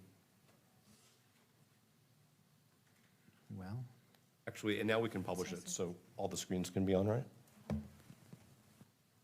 it's on the screen, it's just the audio isn't coming through. It says it's connected to the HDMI. This is always the tricky part with technology. I'll try. Piece of evidence, the bullet that killed the Do you want to conservative restart it now? icon. In a new defense filing, attorneys for Tyler Charlie Kirk are pushing to delay an upcoming trial hearing as new details come out surrounding the ballistics report. Claudia Cowan joins us now with the latest. Good morning, Claudia. Good morning, Lawrence and Brian, and also to you, Rachel. Nearly 7 months after Charlie Kirk was assassinated, lawyers for his accused killer are attempting to cast doubt on a critical piece of evidence, the bullet that killed the conservative icon. In a new defense filing, attorneys for Tyler Robinson say an ATF summary report, quote, was unable to identify the bullet recovered at autopsy to the rifle allegedly tied to Mr. Robinson. But prosecutors say that report is inconclusive and doesn't rule out a ballistics match to the rifle Robinson allegedly used or to any other firearm. The examiners were not able to find enough detail on the fragments to be able to make a determination as to whether or not they can tie the bullet to the rifle. Law enforcement sources tell Fox that when the bullet hit Kirk, it struck. Mr. Ballard, was that your statement on Fox and Friends? That was the statement that they chose to play. Is that the statement you chose to make? Yes. And aren't you talking in that statement about the bullet fragment at issue in this case? I prefaced that statement with the preface that I put on my other statements was that I'm not going to talk specifically about specific test results, but generally when there is a inconclusive result, these are the circumstances that could produce an inconclusive result. So your testimony is that the statement that you just made to Fox and Friends is not referring to the bullet fragment in this case? Right. That's your testimony? Right.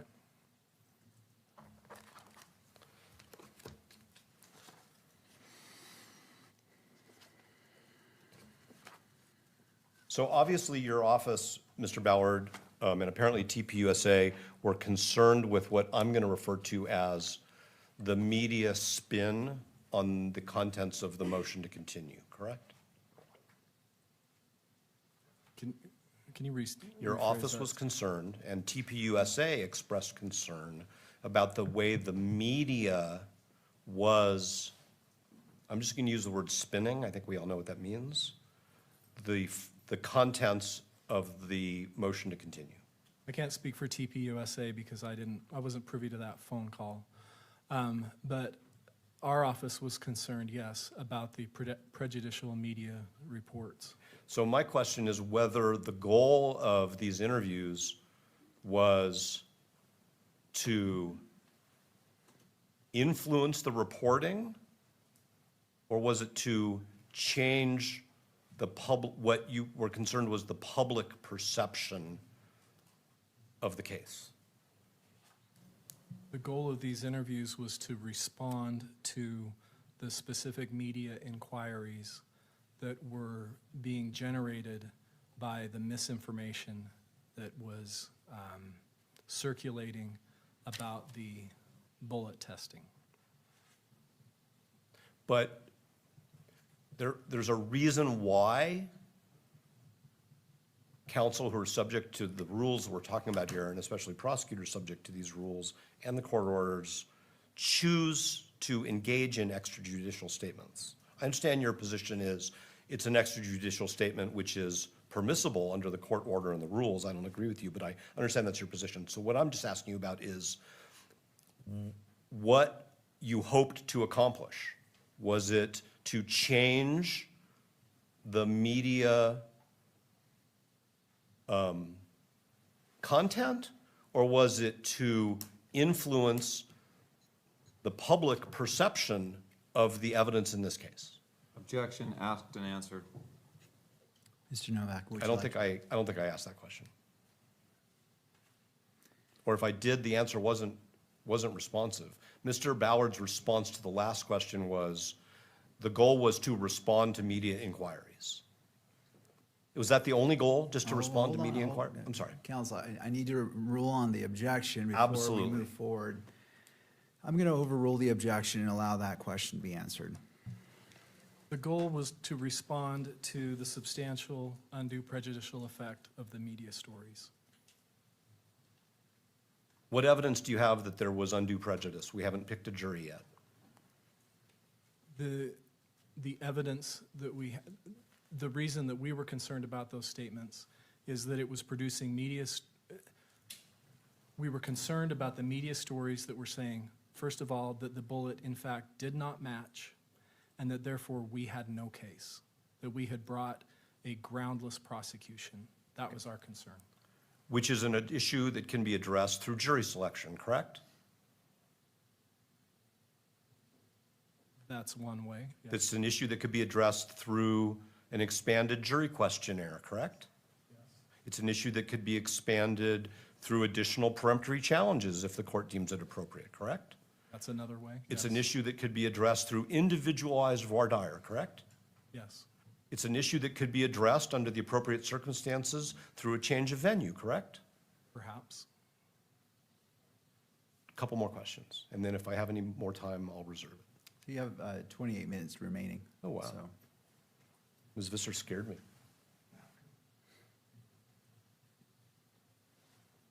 Before you decided to return these phone calls, answer these emails, and accept an invitation to appear on Fox and Friends, did you ask this court to clarify its order in light of the way the media was interpreting the motion to continue? No. Did you reach out to anybody in Mr. Robinson's defense team and say, you know, whether you guys did this intentionally or unintentionally, the media has misinterpreted your pleading, can we do something about that judicially? No. As opposed to extrajudicially? No.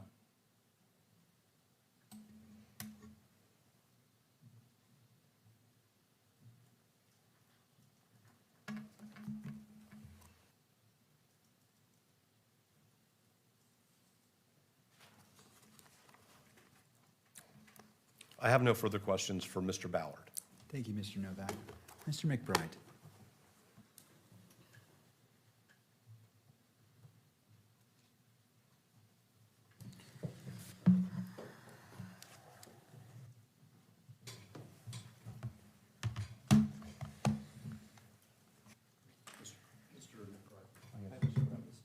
sure. I'm sorry. I think I got everything anyway.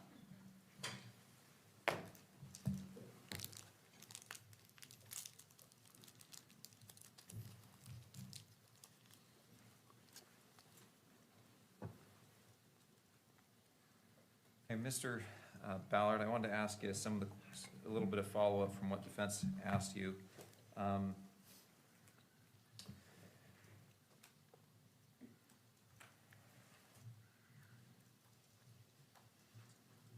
First off, I want to ask you, did you intend to violate the court's order in this case?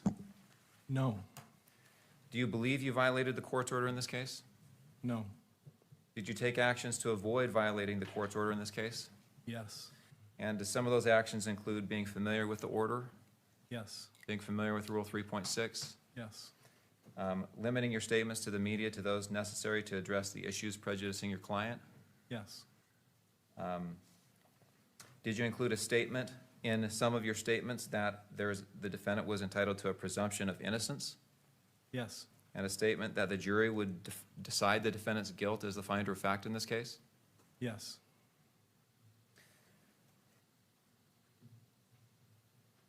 On March 30th, at about 4:43 our time, did the Daily Mail run a story entitled "Bullet Used to Kill Charlie Kirk Did Not Match the Rifle Allegedly Used by the Suspect Tyler Robinson"? yes,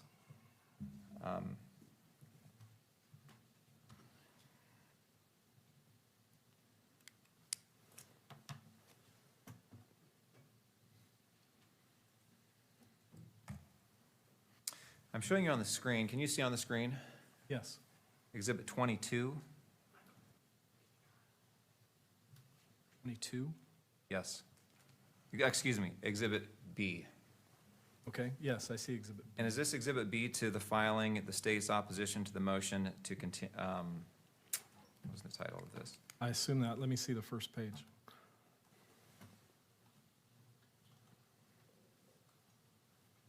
State's opposition to the motion for an order to show cause for alleged contempt of court in this case? Yes,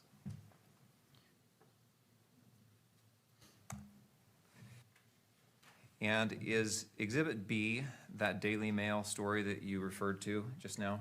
yes, Was this the first story that reported, that generated all the media that has brought us about, or brought us to this stage in this case? that's my understanding. And after that story was published by the Daily Mail, are you aware of whether other outlets published similar stories? Yes, I'd like to turn to Exhibit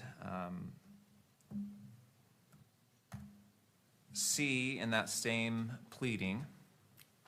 okay, And for the court's record, this is docket 510, Exhibit C.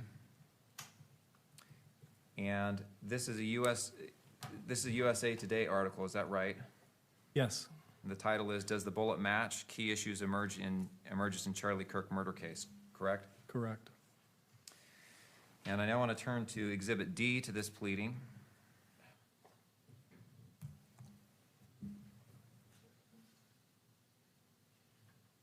And this is an article by People, is that correct? Correct, Also published on March 31st of 2026. yes, And the title here, will you read that title? bullet that killed Charlie Kirk doesn't match Tyler Robinson's rifle, his lawyers claim. Right, I now want to turn to Exhibit E to the pleading. And this is a CBS News article, also published March 31st, 2026, correct? Yes, And will you read the title there? Charlie Kirk's accused assassin's lawyers question link between bullet from autopsy and rifle found near scene. I now want to turn to Exhibit A to your pleading, or to the pleading that we've been talking about.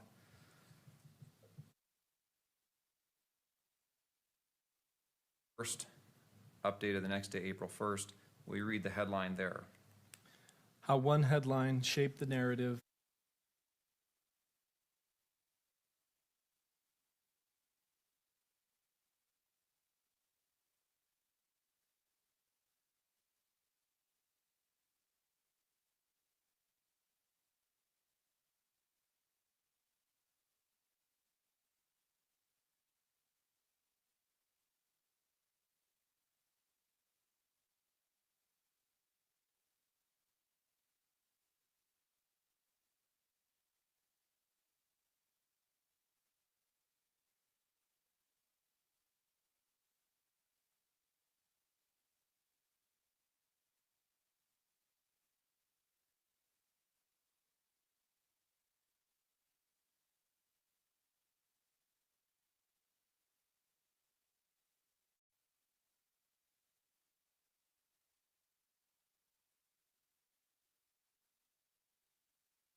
way that we were relying on that was there was no grounds for us to be able to rely on that piece of evidence, that evidence didn't support our case, and because it was a key piece of evidence, that we did not have the evidence to be able to proceed in this case.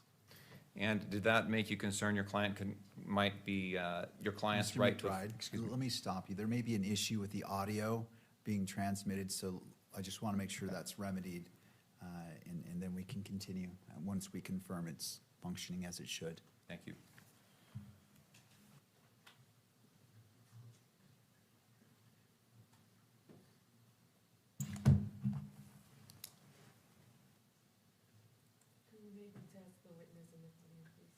All right, do you want to? Testing, 1, 2, 3, testing.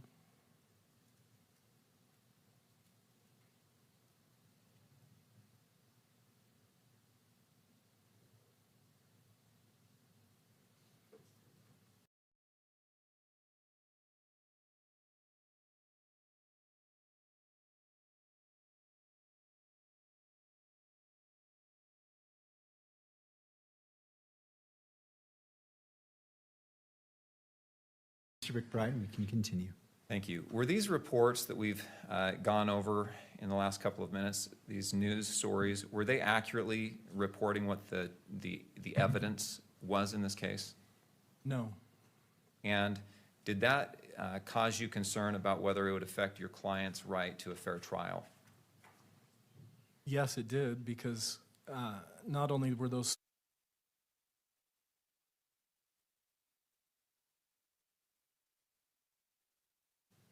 in those other articles.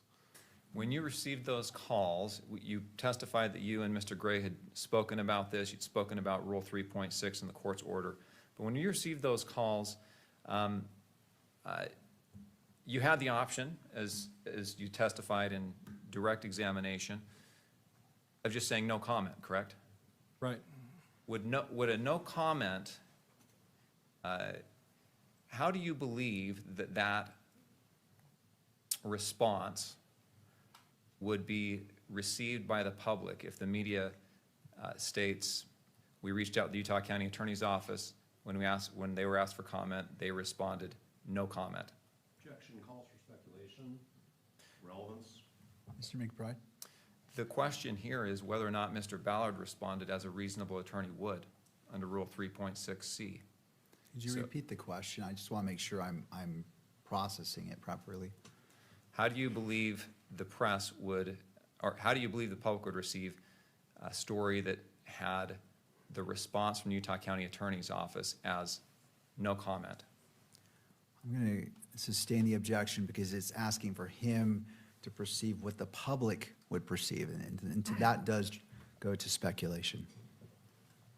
I'll attempt to lay more foundation. Does the public's perception matter as it relates to your client's right to a fair trial? It can, yes. And is the public's perception ultimately what the public's, and even more particularly, the potential jury pool's perception, what matters when we're talking about prejudicing your client's rights? Yes. And so, isn't it true that you have to make a judgment about how the public is perceiving the media statements? Leading. This is Well, it's cross-examination. cross-examination, so I'm going to overrule that objection. Yes.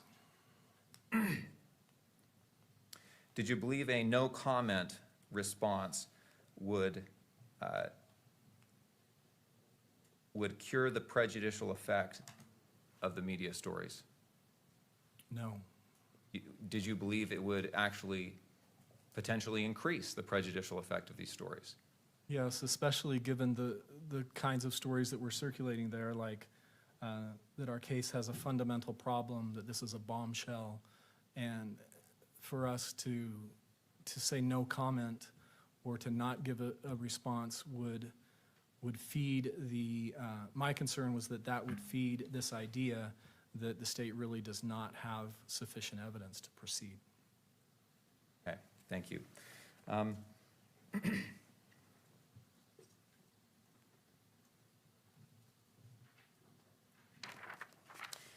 You mentioned before responding to these requests, you spoke with Mr. Gray about the requests and about the media that was out there at the time. Why did you speak with Mr. Gray about that? Because we recognized that this was a significant issue and that we needed to figure out how we were going to respond to that. And was part of that to determine whether you could ethically respond? Yes. I think that the conversation was, should we, and can we, and should we? I want to refer you to the court's order, the pretrial publicity order, and that's published on the screen in front of you. Do you see that? Yes. Will you read the last sentence of that order? This is the order dated September 16th, 2025. It says, this order does not prohibit lawyers from making statements permitted by Rule 3.6, C, Utah Rule of Professional Conduct, 3.6, sub B, sub C. Based on the language of this order, did you believe that it prohibited you from making public statements? No. Did you believe it prohibited you from making public statements that were allowed by 3.6B? No, it allowed me to do that. And same question with regard to 3.6C. Did it prohibit you from making statements under 3.6C? Objection, he's asking the witness for a legal conclusion. Did you want to respond, Mr. McBride? No. I disagree with that objection, but I think the court can rule on that without response. Well, I'm going to overrule the objection because that was fodder for the direct examination. It was addressed. He was asked about that, and so this is cross-examination, and that door has been opened. Okay, let's look at 3.6, Rule 3.6. And that's up on the screen in front of you. I want to go through those particular statements or particular subsections referred to by the order, 3.6B and C. There's a couple of highlights here on the screen in front of you. Is that up on the screen in front of you? Yes, I see those. If you look at 3.6B, will you read those two highlighted portions? That's B, basically B and B2. Yes. It says, notwithstanding paragraph A, a lawyer may state information contained in a public record. Okay. Now, before going to 3.6C, let me ask you, on direct examination, defense counsel had a line of questioning about whether you can talk about anything that's in the public record extrajudicially to the media. You began to answer that question, but you weren't given the chance to finish your answer. Under 3.6B, will you talk about your understanding of what you can talk about that is in the public record? My understanding of that, the language of the rule is that if there is something that's contained in a public court filing, that that I can comment on that extrajudicially. In this circumstance, was the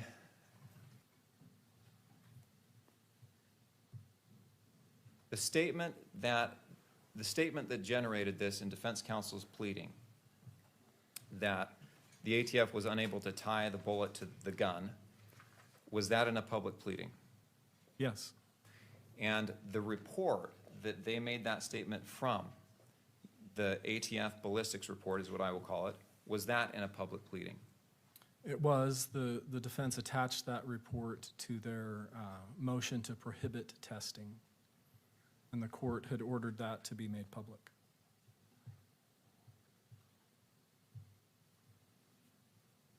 And that report was attached to a pleading in docket number 284. Is that your understanding? I don't know the exact docket number, but it concerned, I think it was their January 9th motion. Okay.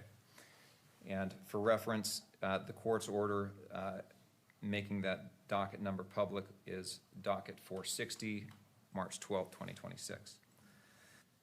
I want to go to the next subparagraph. Okay, actually, before I do, notwithstanding that this report was public by this time, the ATF ballistics report. Did you specifically comment about the ATF ballistic report and its findings in your statements to the media? No, in fact, if you look at Exhibit 4,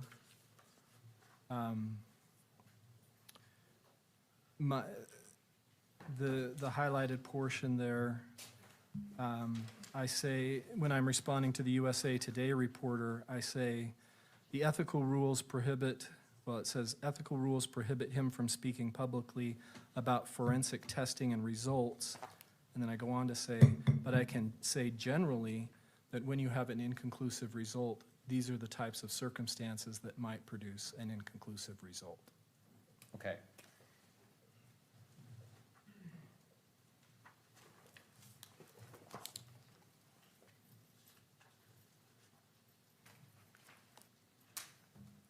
Let's move to subparagraph C, 3.6C, which is up on the screen. Will you read the highlighted portion of subparagraph C?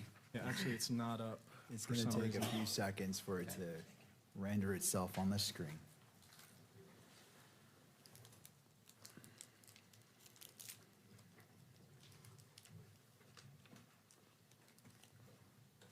Not just yet.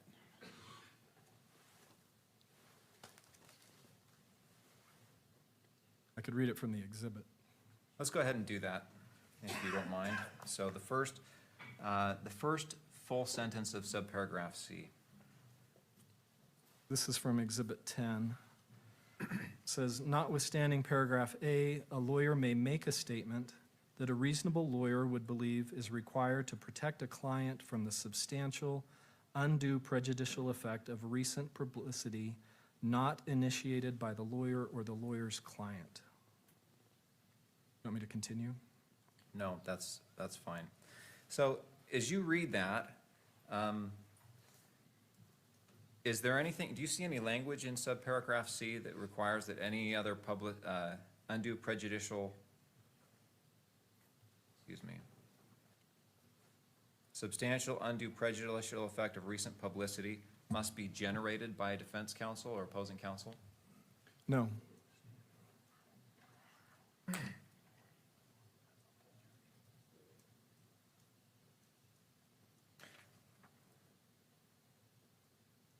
Okay, I now want to turn to your particular responses. So after you met with all these responses, or all these media inquiries were coming in, you meet with Mr. Gray and talk about whether you should and could respond. The answer is yes, we're going to respond, we should respond. Then you actually make the responses, correct? Correct.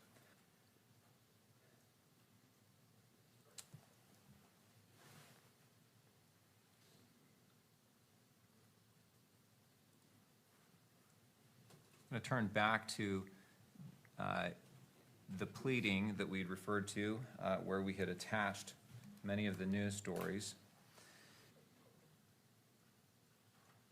We have here exhibit, let's see if this is the right one, exhibit F.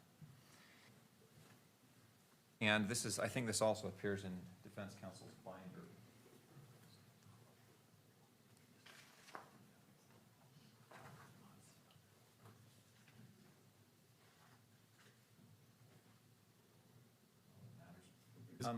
Is it the USA Today story? This is the New York Post story.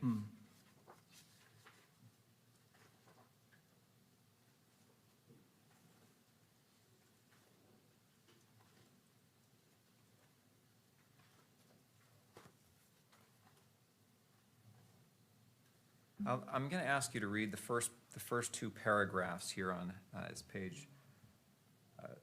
Actually, let me jump to page 46 here of the pleading. Will you read the first paragraph on page 46 of the pleading, Utah County Attorney's Office? Yeah.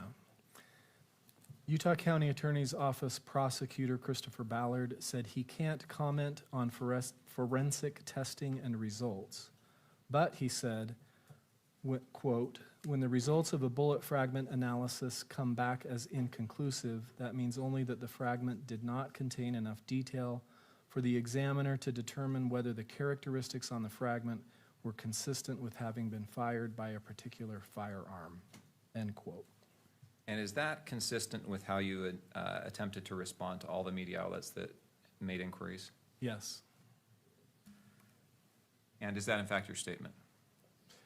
Yes, I can't say that it's exactly word for word, but that accurately captures what I was trying to convey to the reporter. Okay. I want to go to Exhibit G to the pleading. This is a PolitiFact article entitled, "Does a Bullet Analysis Clear Charlie Kirk Suspected Killer? What an Inconclusive Result Means."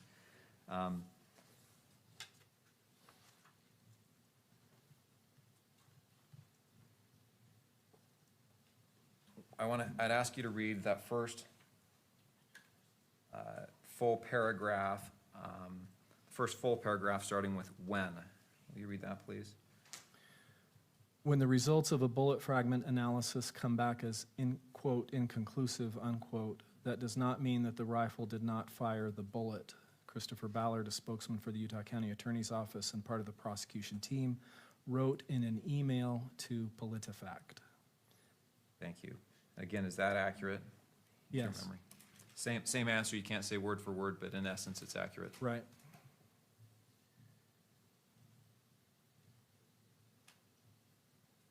Now I want to jump to the TMZ article.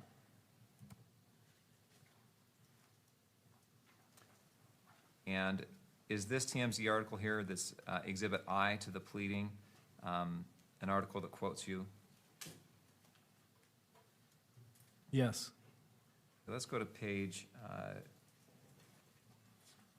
58. And we talked about this quote previously. Defense counsel asked you about this. And the statement beginning with Attorney Christopher Ballard tells us, that paragraph, is that the same? Is that quote starts with generally and ends with trial? Do you know if that is, if that quote is exactly how you said it to them? The quote, again, comes from, I'm answering two different questions from the reporter. First, the reporter asked me about these claims that the bullet didn't match. And then he asked me, so do you still have a case? Basically, do you have enough evidence to proceed? And so I was first addressing the specific question about the bullet, the claim that the bullet didn't match, and then second, I was responding to this idea that because of the forensic testing, we couldn't proceed with this case. Okay, thank you. I'll go to the next page, 59. And I'd like to ask you to read the first two paragraphs here on page 59. It says, as we reported, Tyler's defense team argued there's a discrepancy between the ballistic evidence and the weapon prosecutors say is connected to Robinson. In a filed motion, they wrote, quote, the defense may very well decide to offer the testimony of the ATF firearm analyst as exculpatory evidence, unquote. And then will you read that next line as well? Yes. It says, but Ballard says this isn't expected to derail their case against Robinson. Thank you. Now I want to go to page 60 of the same article, the TMZ article, and ask you to read these two paragraphs as well. It says, he told us, quote, can't speak about specific evidence, but the evidence that we detailed in the charging document is a general summary of the evidence that shows Tyler Robinson committed this crime, unquote, end quote. And it says, Ballard added, quote, he is presumed innocent. The ultimate decision will be up to the jury. We believe we will be able to overcome his presumption of innocence, end quote. Thank you. Now, defense counsel in one of their motions, they quoted the Standard, which is a Hong Kong agency, and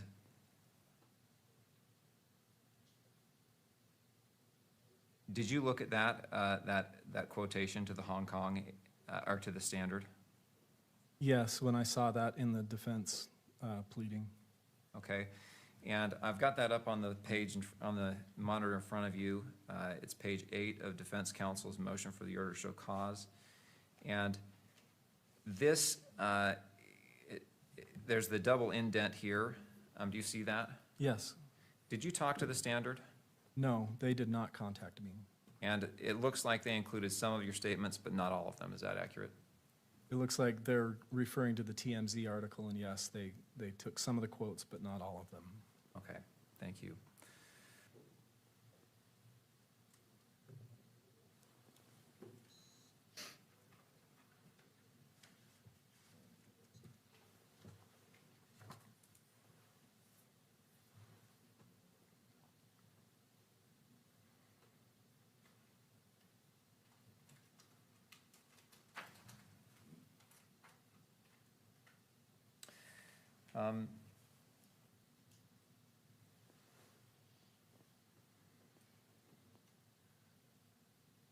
If I can have just a moment.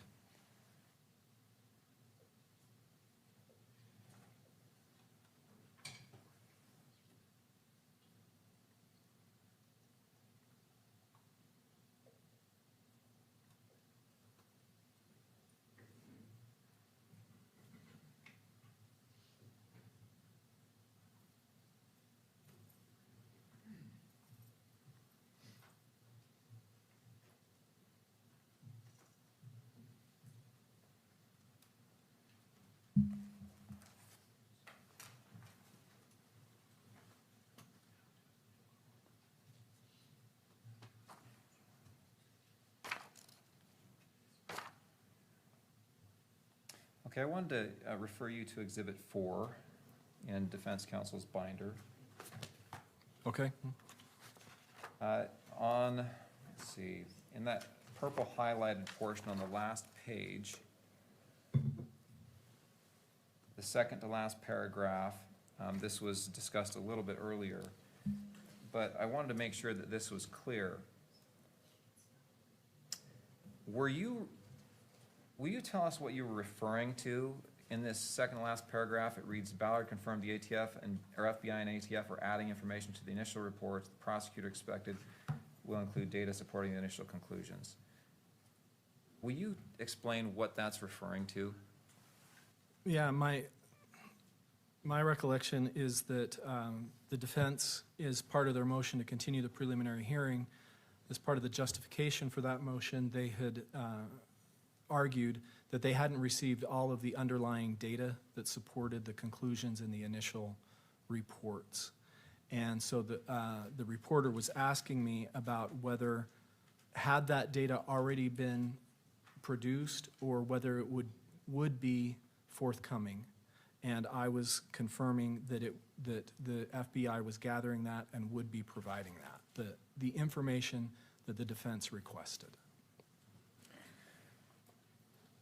Did you personally appear on Fox and Friends? No, I did a Zoom interview that they used as part of that program. And the video we watched earlier, is that the entirety of this portion of your interview that they used on that program? Yes. So you didn't go to New York and sit down with them? Nope. Did you actually ever leave the office and go on a media speaking tour? No, all I did was respond as the media inquiries came in. Okay.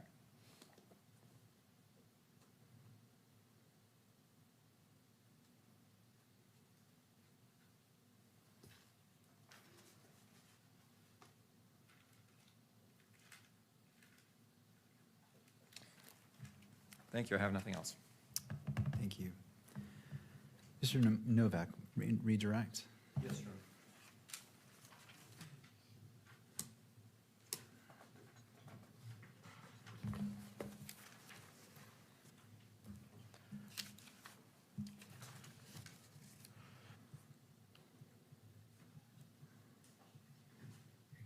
Mr. Ballard, isn't it correct that there was a point in time with respect to the pleadings in this case that the defense's motion to prohibit the additional testing without some safeguards to document it, record it, monitor it, was a private filing. Yes, the defense filed it as a private filing. And you initially agreed, meaning you on behalf of your office, that it should be a private filing because it dealt directly with forensic examinations. No, we opposed the motion to keep that filing private. But as you said in exhibits 6 and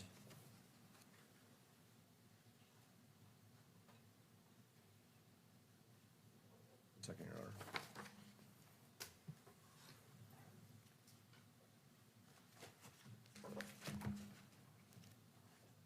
Make sure I'm citing the correct exhibit. In exhibit 6,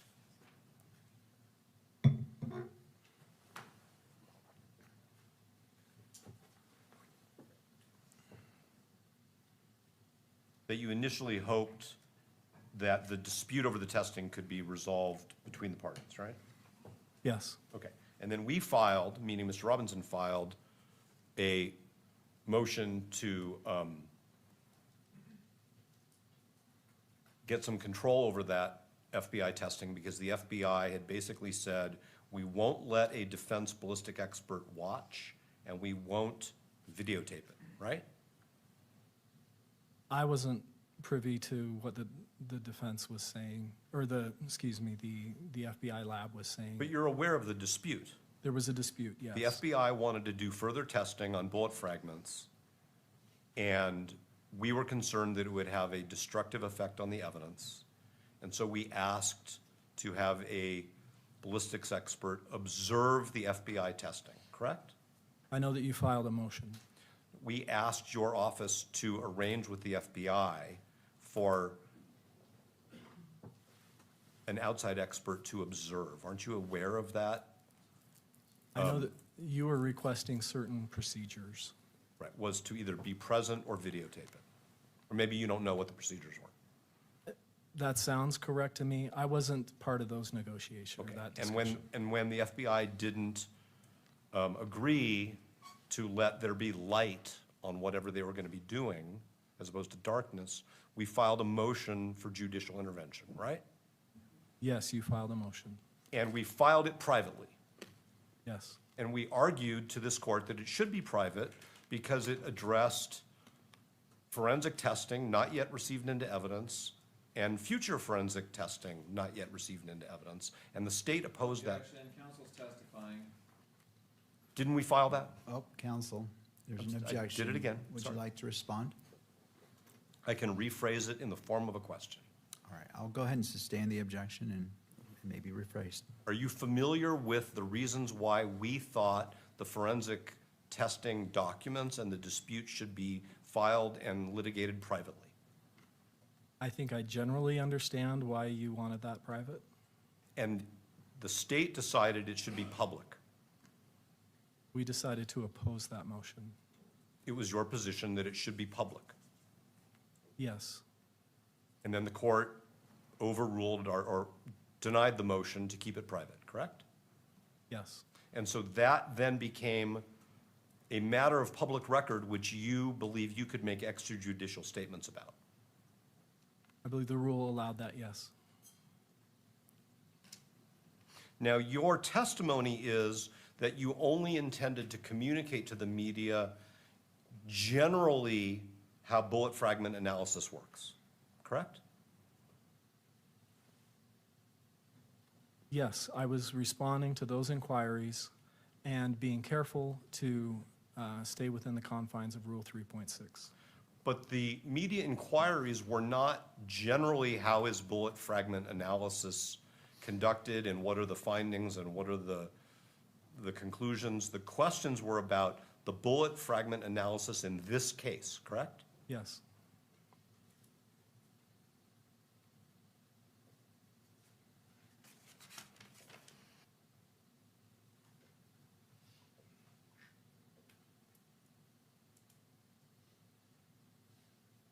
Would you agree with this following statement? In the first few weeks of this case, there were many media stories emphasizing evidence of Mr. Robinson's guilt. Yes. So your interpretation of Rule 3.6, because of that, is that I could go on Fox and Friends or send emails to media entities or have telephonic interviews where I say on multiple occasions, it's my opinion that my client is innocent. Objection, relevance. Do you wish to respond? Mr. Ballard has testified that he doesn't think that his his extrajudicial statements violate the rule.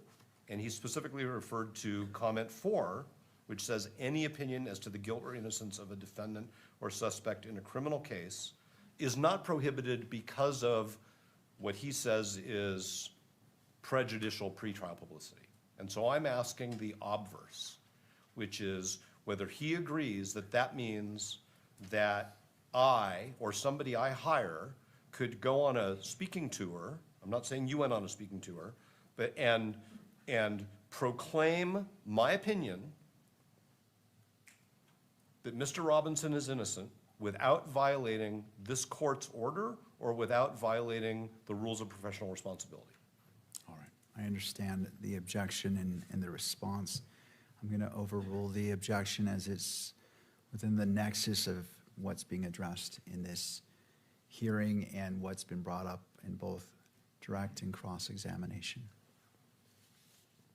What I understand the rule to allow is for a lawyer to make statements that the lawyer believes are necessary to protect their client from substantial undue prejudice of media stories. So if I think in good faith that my client has been, that there is already proof of undue prejudice against Mr. Robinson because of all of the media stories, without seeking any judicial intervention, without seeking an ethics opinion from the state bar, I can schedule media interviews, I can issue press releases saying it's my opinion that he's innocent. I think your interpretation of Rule 3.6 is up to you. I'm asking you if you agree with that hypothetical. Repeat the hypothetical. Without any findings by anybody at this point of undue prejudice,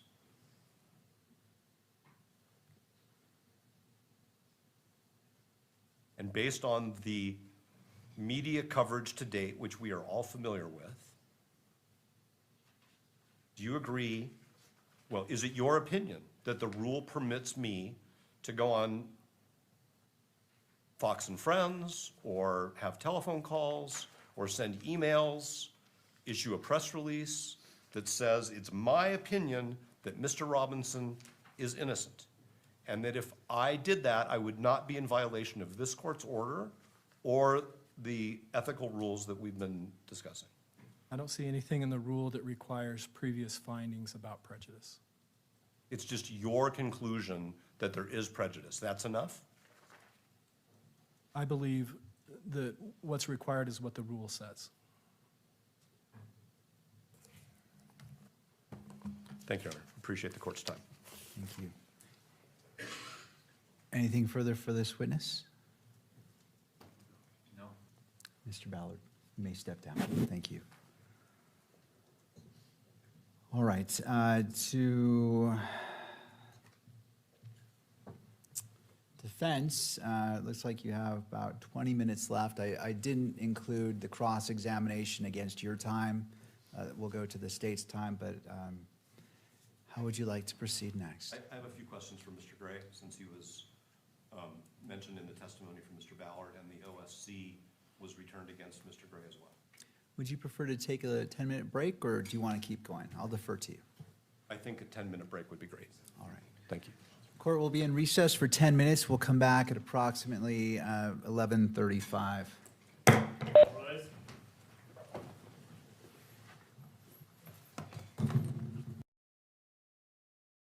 With Mr. Novak, turning to Mr. Novak. Thank you, Your Honor. I'd ask the court to invite Mr. Gray to the witness stand. Mr. Gray, if you wouldn't mind coming forward and being sworn in.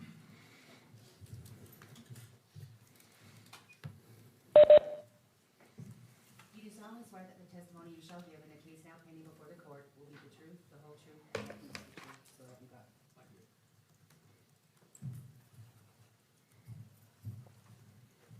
Mr. Gray, as you get situated, there's a bottle of water to your left.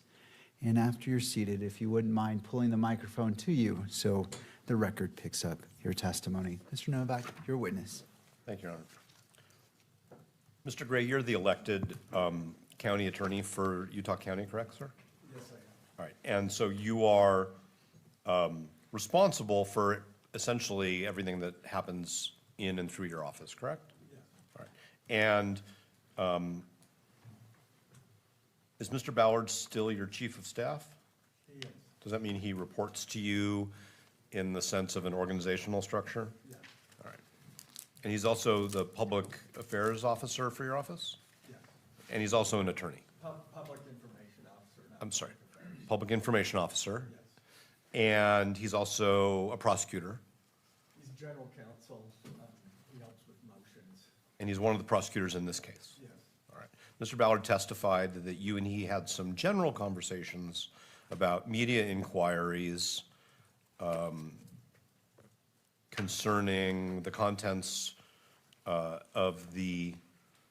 Robinson's motion to continue the preliminary hearing. Is that correct, that you had some general conversations? Yes. Did you ever suggest to Mr. Ballard that one approach to these inquiries would be to confer with Mr. Robinson's defense counsel concerning the media's misinterpretation of what we had filed? No, because the rules don't require it. Okay.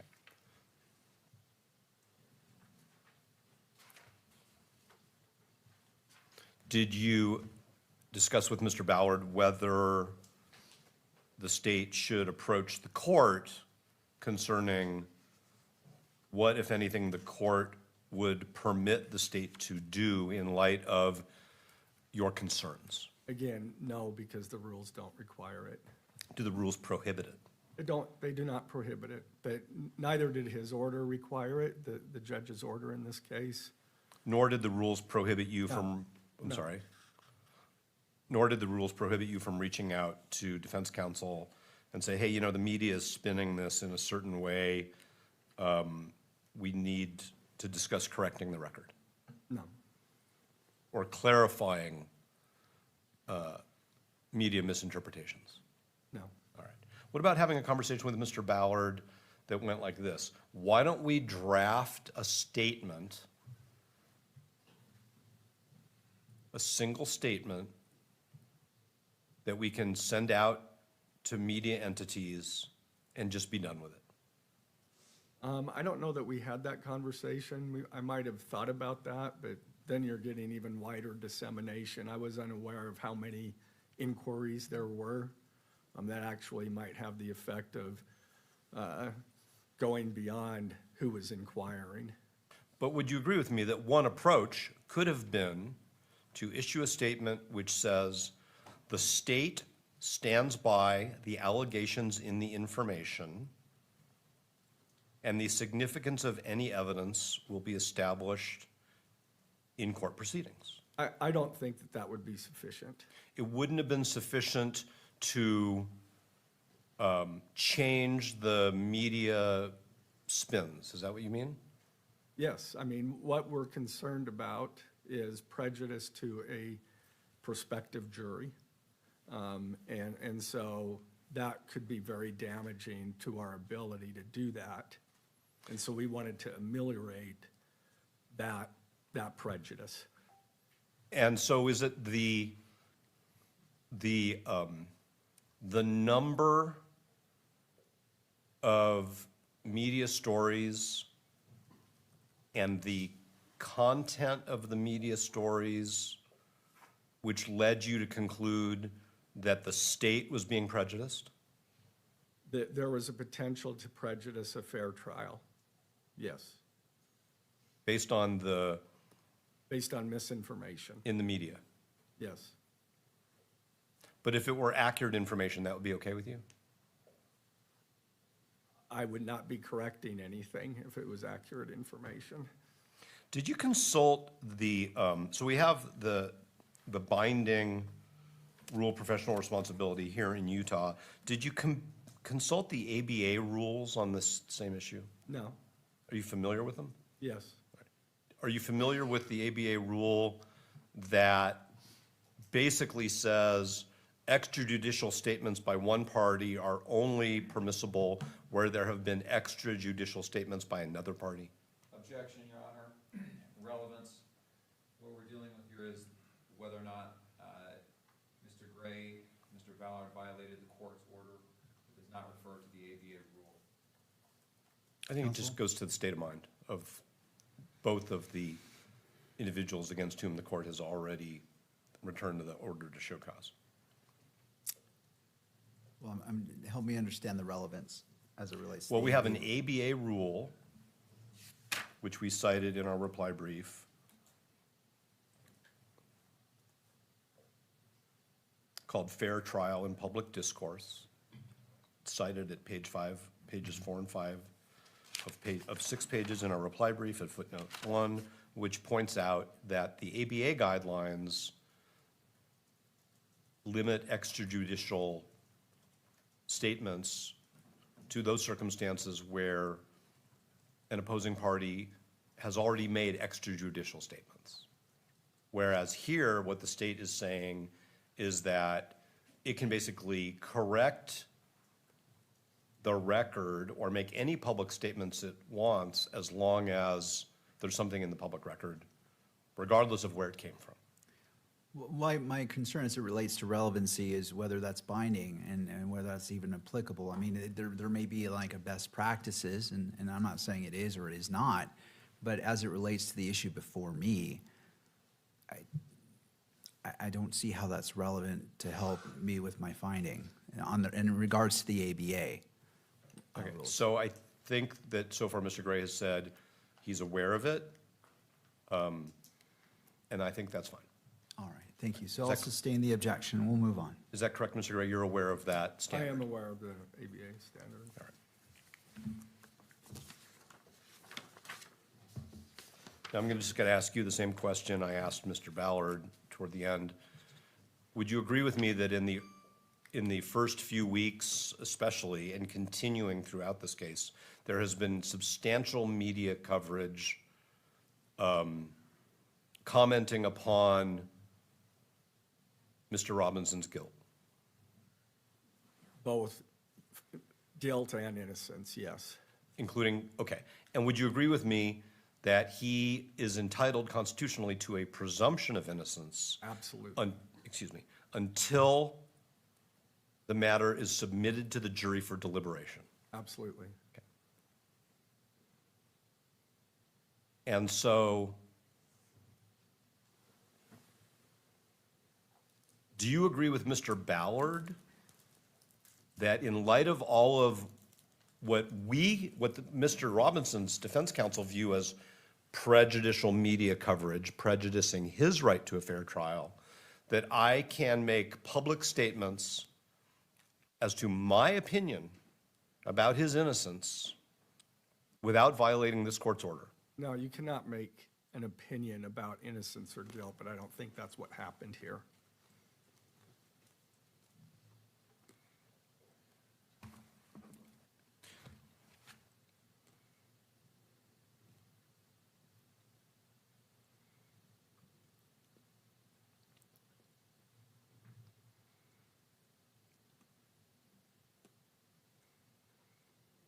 Would you agree that the point of Mr. Ballard being interviewed over the telephone and sending emails and then appearing visually on Fox and Friends was to address media inquiries concerning specific forensic evidence in this case? It was to ameliorate the prejudice resulting from misinformation from the media. About a specific piece of evidence in this case? Yes. And you think that by crafting, that Mr. Ballard's efforts to control the conversation with the media by, as he testifies, just talking about forensic testing generally avoids the prohibitions in the rule? Whether I believe that avoids the general prohibitions, I Yeah. think that's one way to do it.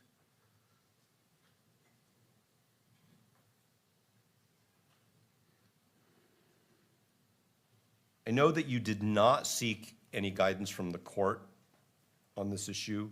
Did you consider filing some sort of a motion or a request asking for clarification on how the court's pretrial publicity order governs this situation? No, I thought the court's order was quite clear. Because there was another point in time where the state did seek clarification of the court's order, right? Yes, And the court clarified it. yes. Thank you, Your Honor. I have no further questions. Thank you. Mr. McBride.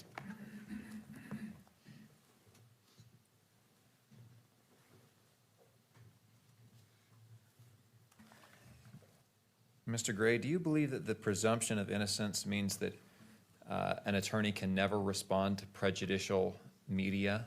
No, Did you intend to violate the court's order in this case? no, Do you believe you violated the court's order in this case? no, Did you take actions to avoid violating the court's order in this case, yes. such as you are familiar with the court's order? I'm familiar with it, yes, You are familiar with Rule 3.6, correct? yes, And you expected Mr. Ballard to limit the statements to the media to those necessary to address the issues prejudicing your client. yes, Now, you've been present for the testimony about what I'll call kind of a media frenzy about this claim that the bullet didn't match the gun, yes. right?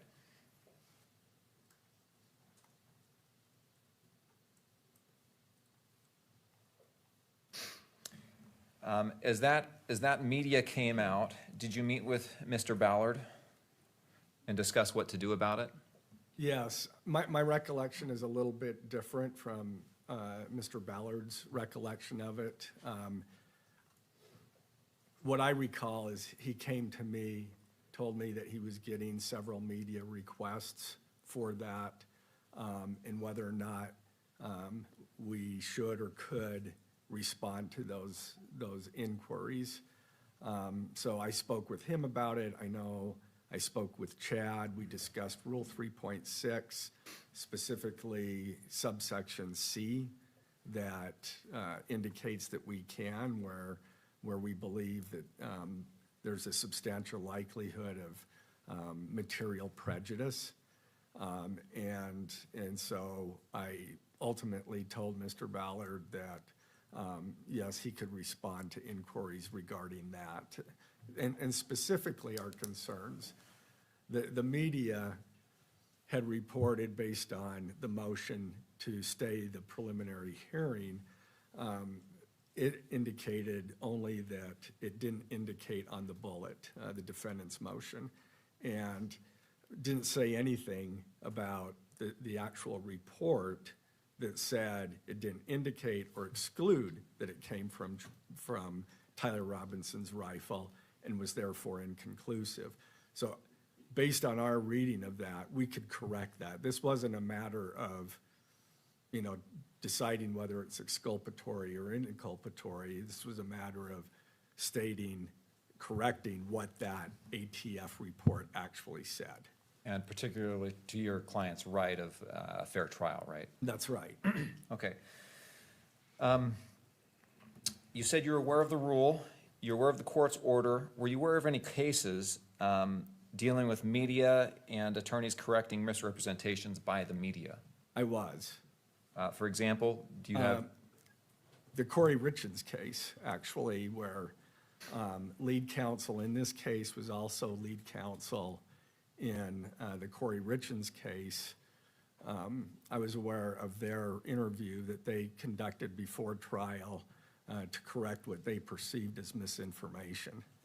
okay, so let me get that clear.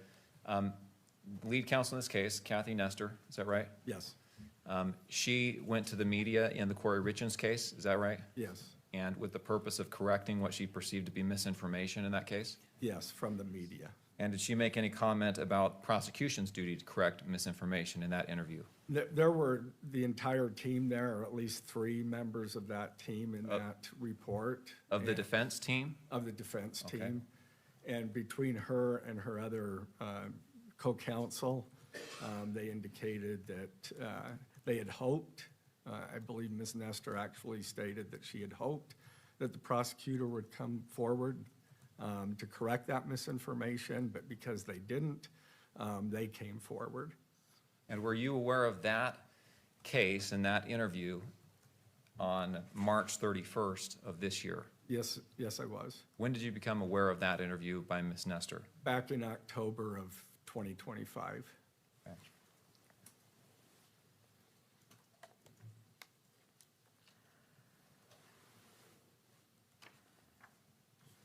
Have there been other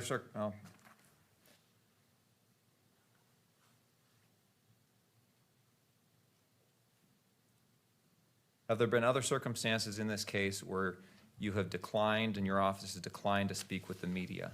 Yes. And if you declined in other circumstances, why did you not decline in this circumstance?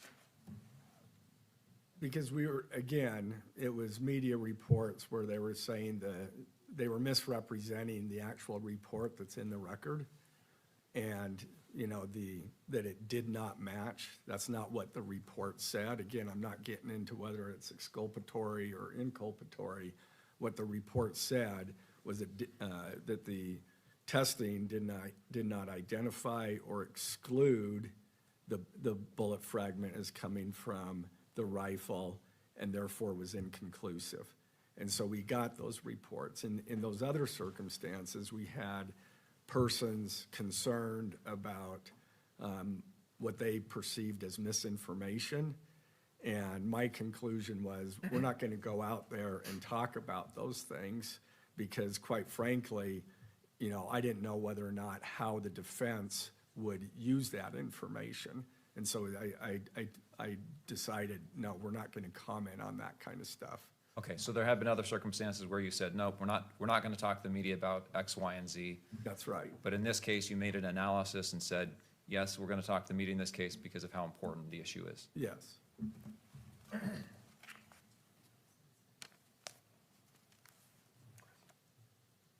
Nothing else. All right. Mr. Novak. Mr. Gray, I don't know anything about the Corey Richards case, so let me just ask you a couple questions. Sure. You had watched some sort of a media interview that you say that Ms. Richards' counsel conducted before trial. Yes. And did you think that was appropriate under the rules? I think they went beyond what they could do, but I think it is appropriate under Rule 3.6 under the right circumstances like this case. So it really depends what it is you say that puts you close to the line or over the line set by Rule 3.6 in the court. Sure, I mean, you have to be careful in what you say. I mean, we do our very best to be careful. And was your office prosecuting that case? No, Okay. Did the county attorney file anything with the court concerning those public statements, to your knowledge? I'm not aware of that. I talked with her. She was the one that advised me of that, and that's why I became aware of it. But I don't know whether or not they decided to or not. There are many reasons why you may or may not file something. I know that she wasn't happy with it. When you say she, you're referring to the county attorney? Margaret Olson from Summit County. I see. And you don't know if Summit County sought any judicial review of those extrajudicial Yeah, statements. I do not know. Understood.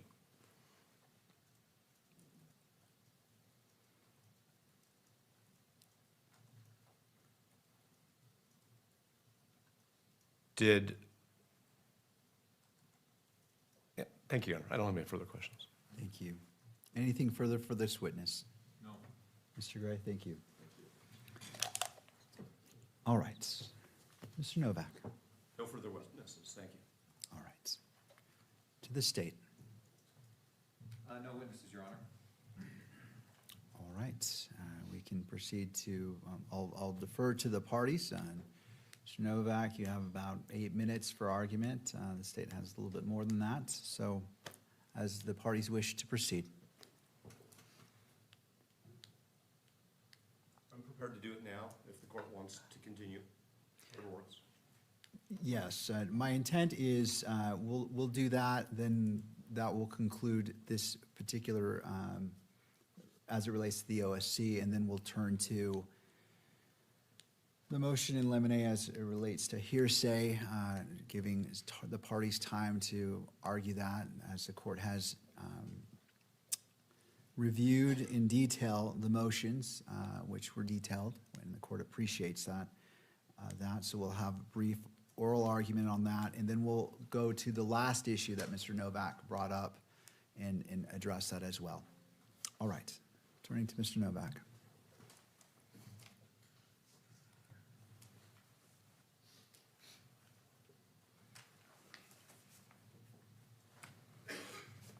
Thank you, Your Honor. And I want to be careful to be clear, at least from our perspective, that there are two issues here. One is whether the evidence supports a finding of violation of the court order by Mr. Ballard and/or Mr. Gray. And then the question, if the court does make that finding, is what are the consequences? So I'm going to really deal with the first part first and the second part second, unless the court wants to bifurcate it and issue its findings on whether or not there's been a violation, in which case, if the court finds that there has been a violation of the court order, then we can address the remedies. We can address that today. Thank you. In regards to your argument and what you are advocating for. All right, so the court would like to hear all of it at once. That's what I'm hearing. Okay. So first of all, the court's order concluding that there was a preliminary finding, that we had made a preliminary showing, identifies 3 elements to the contempt. And Mr. Ballard essentially admitted to the first 2 elements. He was aware of the orders, and there was no reason why he was unable to comply with them.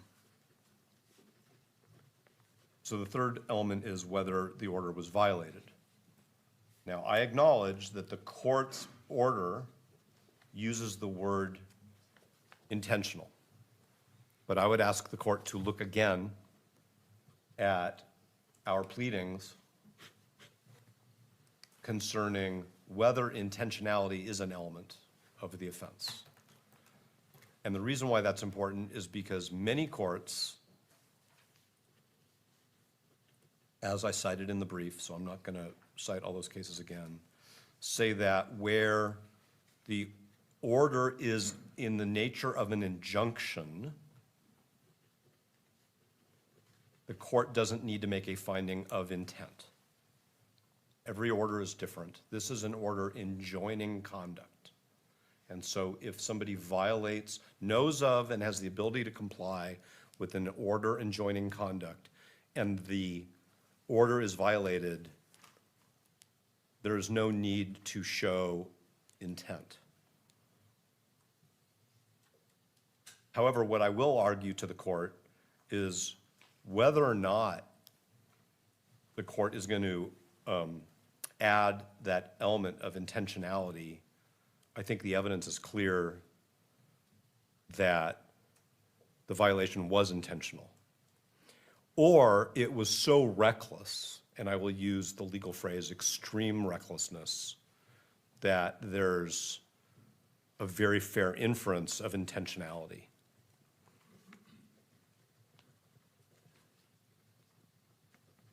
And I don't say this lightly, and this is one of those situations where lawyers and judicial officers sometimes cringe, but sometimes the cover-up is worse than the original conduct. I know we've all heard that before, and we all know what that means. But I find no credibility in Mr. Ballard's sworn testimony that he only intended to communicate with the media generally about bullet fragment analysis. He used phrases like "this bullet." He's responding to misconceptions in the media about what the defense said in its filing. He's talking about the bullet fragment analysis in this case.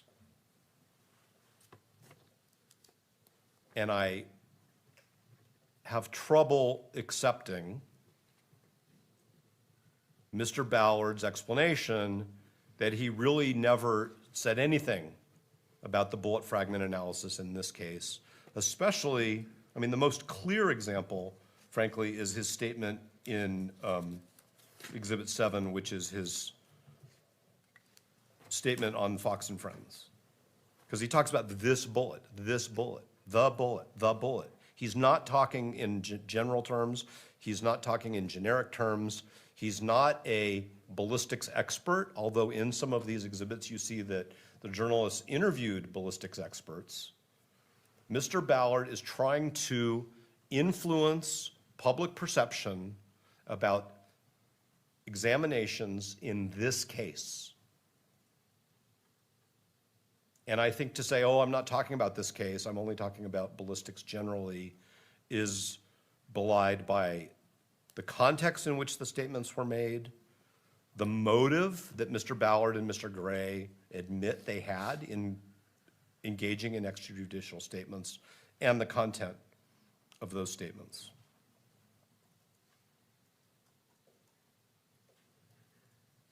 Mr. Ballard also acknowledges that he made statements about future examinations and his expectations about what future FBI and ATF reports would say in this case.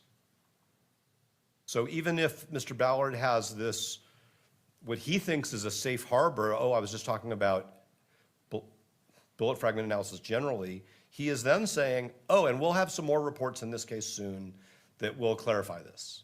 So he's actually talking about what he believes forensic experts will do and say in the future, which I think not only violates the rule in and of itself, but shows the overall problem with his excuse.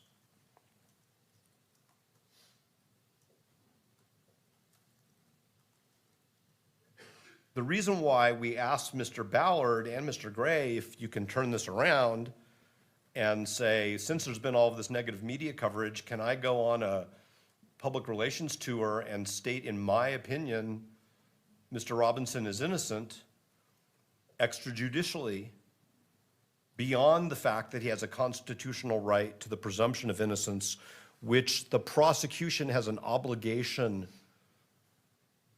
to embrace and uphold, is because if I can do that in response to media coverage, then this court's order and the rule are completely swallowed up.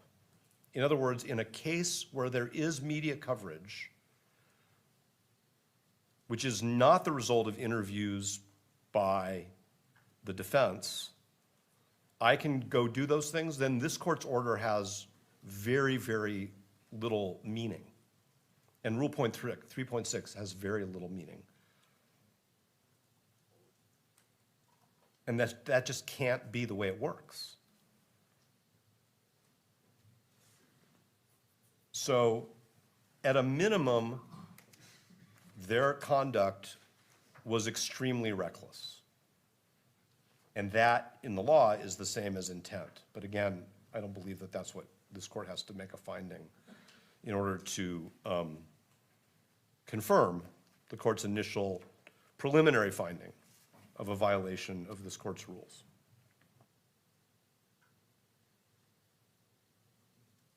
It's interesting, Your Honor, that the state's attorneys have already decided that the recent media coverage about the bullet fragment analysis has prejudiced their case. Because they've been saying in this courtroom and in pleadings that we can't prove that any of the media coverage in this case has prejudiced Mr. Robinson. They've been saying, pick a better jury, have a better questionnaire. Maybe there's a venue issue, more peremptory challenges, individualized voir dire, and this court has said the same thing. But when it suits them, they say they've already determined that their case is prejudiced. And so they need to correct the perception in the jury pool so that they can have a right to a fair trial. And it's offensive to me, but it's deeply ironic that when it suits the state, we can't prove prejudice, and when it suits the state, they've already concluded that there's prejudice. Without even taking a moment to say to this court, we're very concerned about this. We weren't concerned before about all of the negative media coverage about Mr. Robinson and his life, but now we're concerned about the media coverage concerning this piece, and so, Judge, what are we going to do about this? I am confident that if the court received an inquiry from counsel that said, there's an urgent matter here, we'd really like to have a conversation with the court about what is acceptable under this court's order, this court would have convened a hearing. This court convened, as I recall, a conference call on like 6 hours' notice back in September when the court wanted to manage this case quickly because things were happening. And the court's staff got everybody on the phone, and the court made some decisions, and then those decisions were docketed. There is nothing that stopped the state from asking this court to either clarify its order or approve some press release, even if it was over the defense's objection, that would be consistent with Rule 6 and the court's orders and Rule 3.8.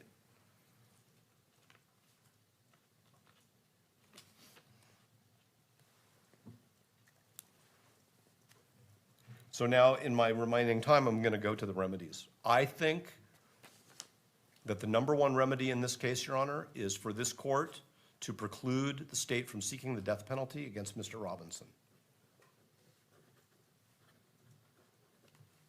The court said at an earlier time that if the court found there were violations of its orders, that it could order somebody to do continuing education, it could impose fines, it could do all kinds of things under the civil remedies. That is true. But what we are talking about is the state, without any guidance from this court, going out and trying to influence the public perception of this case so that when people come into this courtroom, and they may be jurors in this case, they have been exposed to the state's extrajudicial statements about what the evidence will or will not show before the first witness is ever sworn to testify in the trial, before any exhibits are ever received into evidence. And as Mr. Ballard said, the media spin will never change. The media will do whatever the media wants to do, and I'm going to return to that as well. What was going on here was an attempt to influence the jury pool. Because that's the only thing that cures the prejudice, is correcting what the state is concerned are the perceptions of potential jurors. And so that is the remedy that is commensurate with the extreme recklessness and the motives of the state. We asked this court to compel some discovery, but Mr. Ballard was quite frank. We need to change public perception of what the evidence is or might be before we ever pick a jury. There are other lesser remedies, but we've already been through proceedings concerning how to remedy the pretrial publicity, the electronic publication of these proceedings. And the court has already said in other contexts, we're gonna have a more thorough jury questionnaire. We're gonna have more voir dire. We're gonna have individualized voir dire. We're gonna have venue issues. I'm not saying that the court has promised to change a venue. That's not what I'm saying. But the court this morning said there may be an appropriate venue issue here. So there's no additional consequence for the state's misconduct here. We're already at the point where we've got to pick we have to much more carefully pick a jury because of what has happened in this case over the last 9 months. And now the state has compounded it horribly. And we can't wait until we start picking the jury to find out what harm has been caused. So we think that's the first remedy. The others are the remedies that the court has already said are probably necessary in this case. I don't want to be flippant, but I don't really care whether Mr. Ballard attends a continuing education program or not. All I care about is my client's constitutional rights. And referring Mr. Ballard or Mr. Gray to the state bar, as Mr. McBride referenced, I'm not saying he suggested that, at the argument on the motion, doesn't protect Mr. Robinson's constitutional rights. Mr. Levitt's sanctions weren't affirmed by the Supreme Court until years after that case ended. That doesn't protect Mr. Robinson's rights in this case. I just want to say one other thing, Your Honor. One of the reasons why extrajudicial statements are strictly controlled is because lawyers can't control the media. We can send them an email, we can make statements on the phone, we can sit for a 15-minute interview. Journalists will cut and paste and shape articles to fit their purposes. And that's why it's extremely reckless to do what Mr. Ballard and Mr. Gray did. If they had put out a press release, especially one approved by this court, that said the state stands by the allegations and the information, evidence will be presented at trial, Mr. Robinson has the right to the presumption of innocence until the trial has concluded, we wouldn't have this problem at all. Because the media, all they could do is cut and paste pieces of a press release that would be totally in conformity with this court's order and rules 3.6 and 3.8.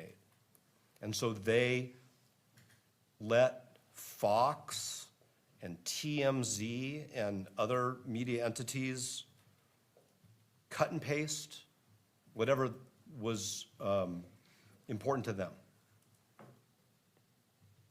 But that doesn't relieve them of the responsibility, and it also does not undermine what I think this court unfortunately needs to find to be true, which is that Mr. Ballard's attempt to say he wasn't talking about the ballistic testing in this case is simply lacking in credibility. Thank you, Your Honor. And counsel, I do have a question for you. So hypothetically, if the court finds a violation, do the interests of justice require a proportionate sanction? Yes. And I think in light of the remedies that this court has already said are going to be necessary in this case, the sanction that I've suggested is proportionate, and it's in the interest of justice. Thank you, Mr. Novak. Thank you, Your Honor.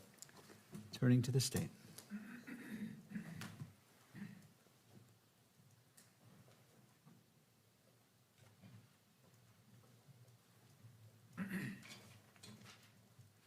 Your Honor, I'll start with defense counsel's assertion about credibility of Mr. Ballard. I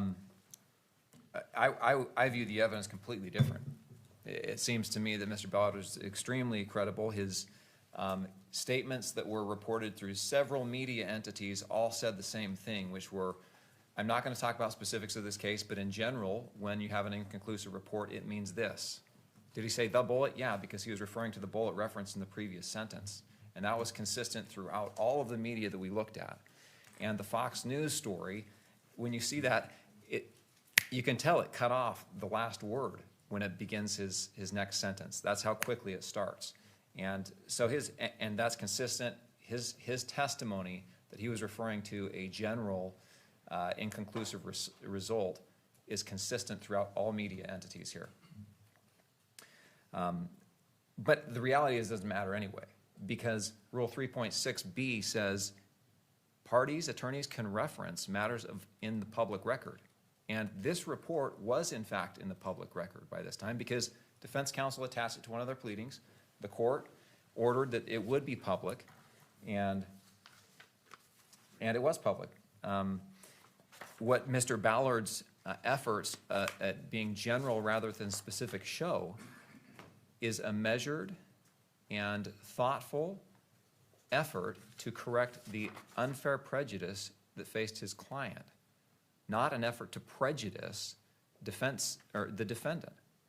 That shows a measured and thoughtful, deliberate approach, not an intent to violate the court's order. The statement about what future FBI reports would say, that's misleading. That is not what the testimony was.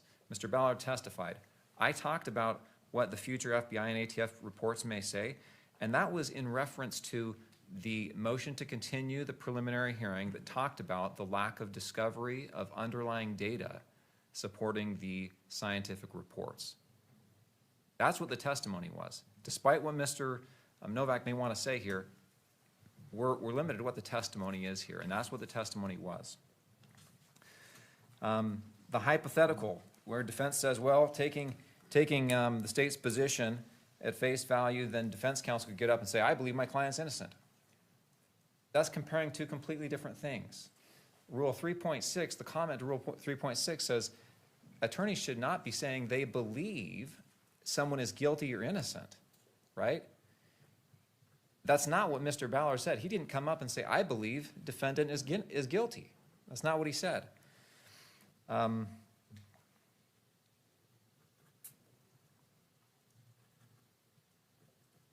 And with regard to the prejudice to the case, right? Mr. Novak talked about, well, it's not consistent that when it's the defendant being prejudiced, then we can handle all this through voir dire and expanded veneer and all those things. But when it's the state being prejudiced, you can't. You have to actually correct the record. Well, there's a difference here. Well, the first question is, are they being prejudiced unduly? Under 3.6, that's the language, undue prejudice. Well, is it undue prejudice?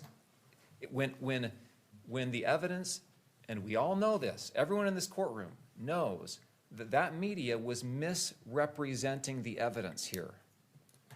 That's what makes the prejudice undue, right? If there's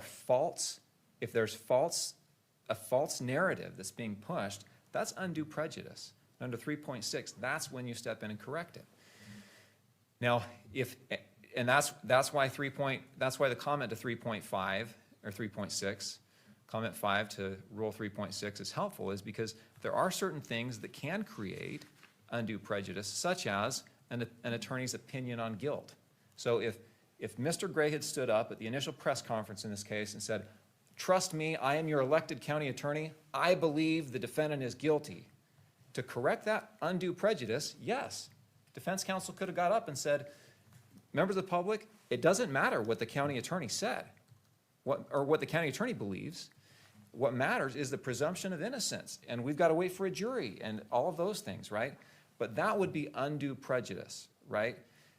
Not the fact that he's been charged with a crime, not that there's an affidavit of probable cause and the contents of that, not that there's pleadings in the case and the contents of those pleadings. And that brings me to the point of, this is why it's so important that attorneys satisfy the duty of candor to the court, is because when an attorney files something with the court, we all know an attorney has a duty to this court to have candor and to be honest in what they represent. Why? Because then when the media reports on it, there's some assurance that there's some validity to those statements. That's why some of this, what we're dealing with, is so upsetting, is because it generates from a pleading the claims that frankly was misleading, I think. And obviously the media all thought it meant what they said it meant. All right, with that, let me turn to, I think, what really is the crux of the issue here. You've got to start with the standard. The standard of proof is clear and convincing evidence.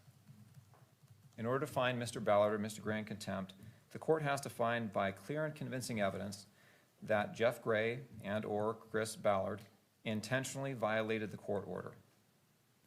Now, defense counsel has taken issue with that intentionally language, but the issue they take generally comes from a case and a line of cases that predates the Von Hackey v. Thomas case, which is a Utah Supreme Court 1988 case, which promulgates the intentional standard.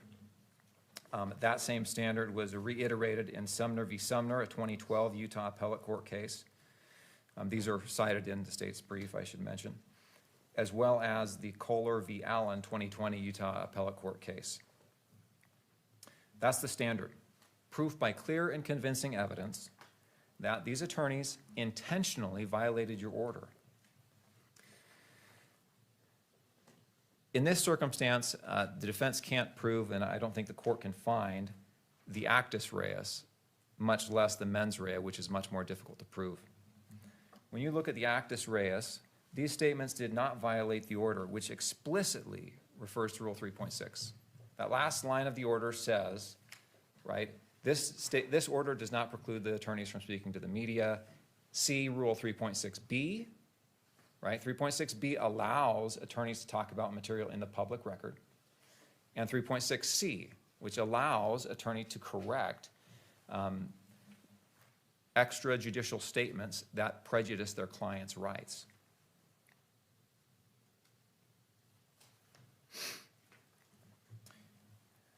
It did not violate the rule because the reference to the test, the report from the ATF, was a matter of public record, docket 284, which is specifically allowed by the rule. But Mr. Ballard, in demonstrating his measured response, took an additional step to avoid potentially prejudicing the defendant's rights. Rather than saying, I'm going to read to you the report, media, that talks about this case, the bullet in this case, and the results. I'm going to read to you the report that says, not only the part that the defense included in their pleading, that they could not tie the bullet, that they could not identify that bullet as having been fired from that gun, but they could not exclude it. And not only that, but they could tell this is a .30 caliber class round. Mr. Ballard did not do that. He could have under 3.6b, but he didn't. Why didn't he? Because he was taking a measured and deliberate approach to avoid violating this court's order, to avoid violating his ethical duties.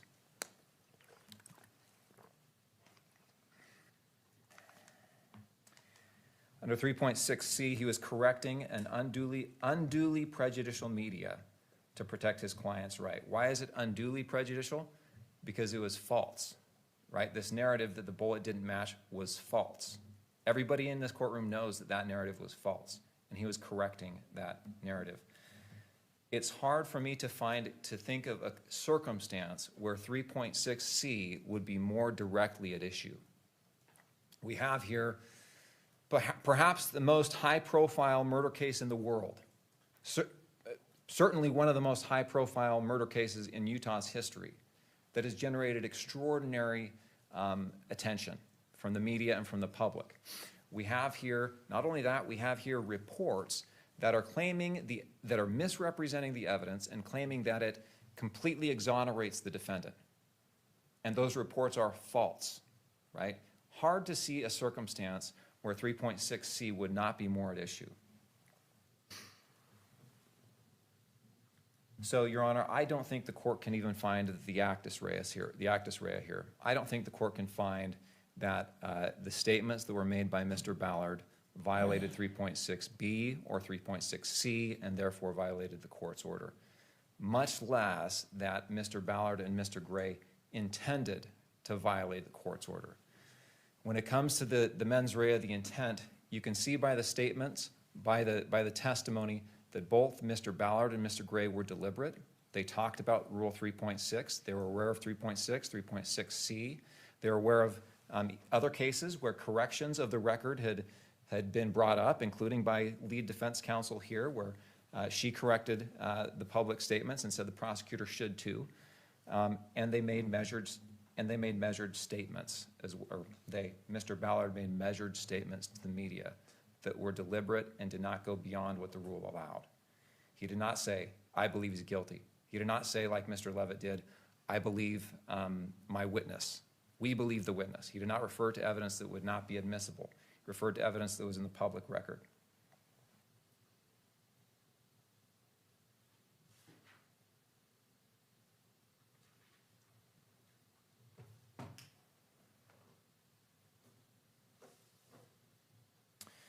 Finally, Your Honor, I think in conclusion, the defense has not shown and the court cannot find proof by clear and convincing evidence that Jeff Gray or Chris Ballard intentionally violated the court order or violated the court order at all.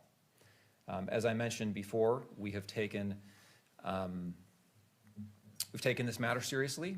At the very outset, you can see that the state, the day the defendant was arrested, was sending out letters to the media, to police chiefs and the law enforcement agencies saying, be aware of these rules. If you talk to the media, you have to abide by these rules. We suggest you don't talk to the media. If you have questions, talk to us. You can see that we've taken this very seriously from the outset. We've taken it very seriously up until this date. We have a duty to justice and to our client to make sure that our client gets a fair trial and that the truth is out there.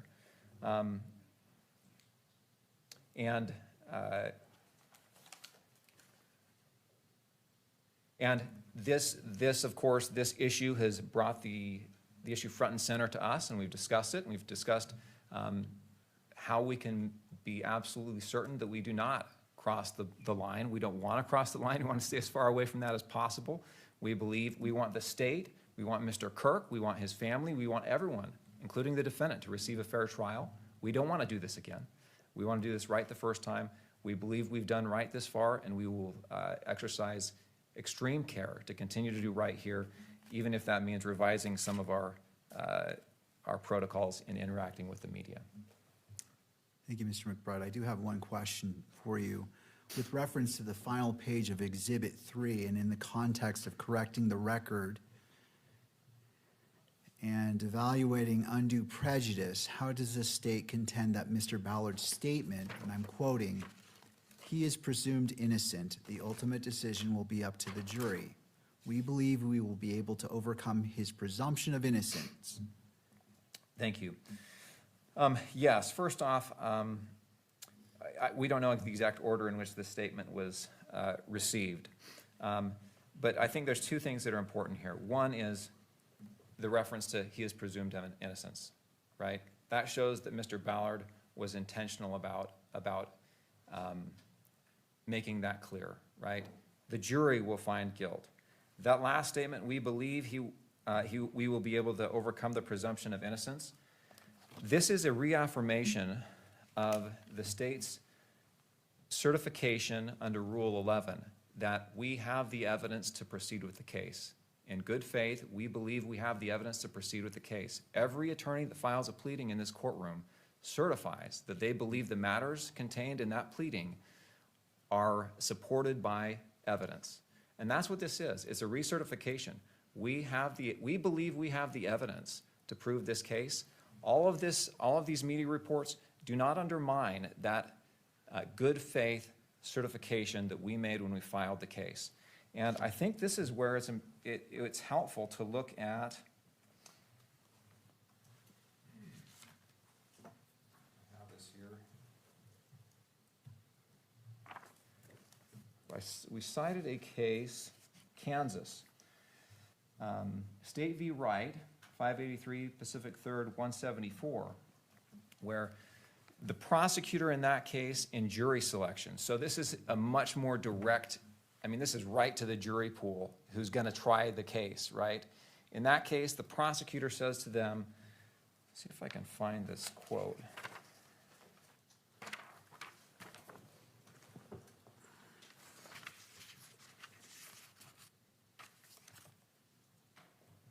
Oh, I've got the wrong pleading up. Okay, I had it on the page. Thank you for asking that question. I meant to cover this. In State v. Wright, 583 Pacific 3rd, 174 on 194, this is a Kansas Supreme Court case from 2026. The county attorney, speaking to the veneer, the jury panel for jury selection, says this. So as the county attorney, my job is to prosecute cases that are brought to my office that I feel we can prove beyond a reasonable doubt. Then he continued, that is the burden that the state willingly accepts when it filed charges and brings cases forward. So the state understands this burden and intends to prove that through the course of evidence this week. And the Supreme Court ruled as follows. Rather than an improper personal opinion on Wright's guilt, the prosecutor's comment here simply explained the prosecutor's role in the proceedings and reiterated the state's burden of proving guilt beyond a reasonable doubt. A prosecutor in a criminal case cannot ethically prosecute a charge that the prosecutor knows is unsupported by the evidence. That's what was happening here, Your Honor, is saying Mr. Ballard testified. This answer was in response to the question, do you still have a case, right? Does your case fall apart here with the evidence?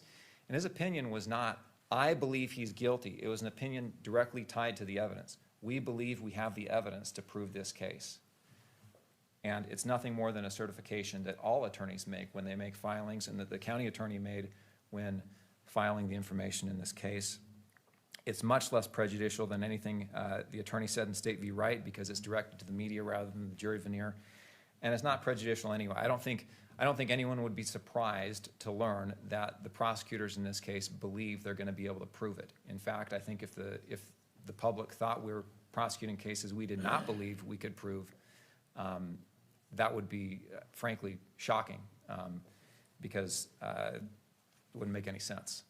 I think everybody knows that we believe we can prove this case, and we intend to do so through the evidence, not based on personal opinions that are endowed on us through our authority as prosecutors, which seems to be what Levitt claimed in that case.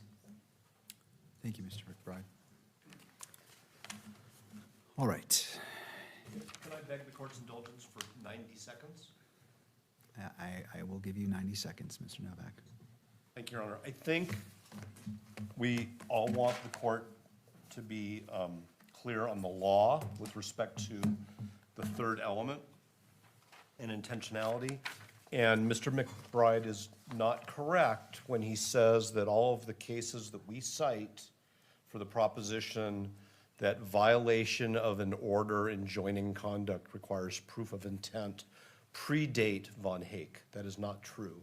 And so what I want to just remind the court is that in 2019, the United States Supreme Court said, and this is at the bottom of page 10 of our reply, the United States Supreme Court said, quote, we have explained before that a party's subjective belief that she was complying with an order ordinarily will not insulate her from civil contempt if that belief was objectively unreasonable. That's Taggart v. Lorenzen, a 2019 Supreme Court case. And in the same year that Von Hake was published, the United States District Court for the District of Utah said that civil contempt for violation of a court order need not be willful. And now I'm going to quote from the District of Utah opinion. In order for a party to be cited for civil contempt, a court must find that the party violated a specific and definite court order, and that the party had knowledge of the order sufficient to put him on notice of the prescribed conduct. Nevertheless, the disobedience in a civil contempt need not be willful, because the purpose of civil contempt sanctions is remedial. That's in re Skinner, a 1988 published decision in Bankruptcy Reports, District of Utah. Thank you, Mr. Novak. And I have nothing further unless the court wanted to inquire of me concerning anything Mr. McBride said. No, thank you. Thank you. All right, we're switching gears, going to the motion in limine to exclude hearsay statements as mentioned in the briefing. Again, I will note that the court has examined those briefings in detail, and so the court wishes for limited argument as the briefing provides a lot of guidance from both sides on the parties' positions.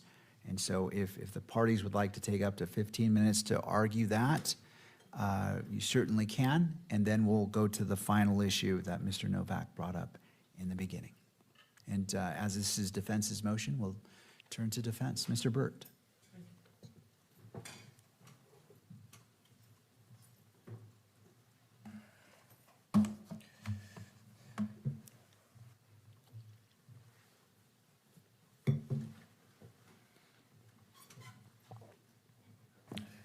Morning, Your Honor. Good morning. Well, afternoon now. Afternoon, I guess.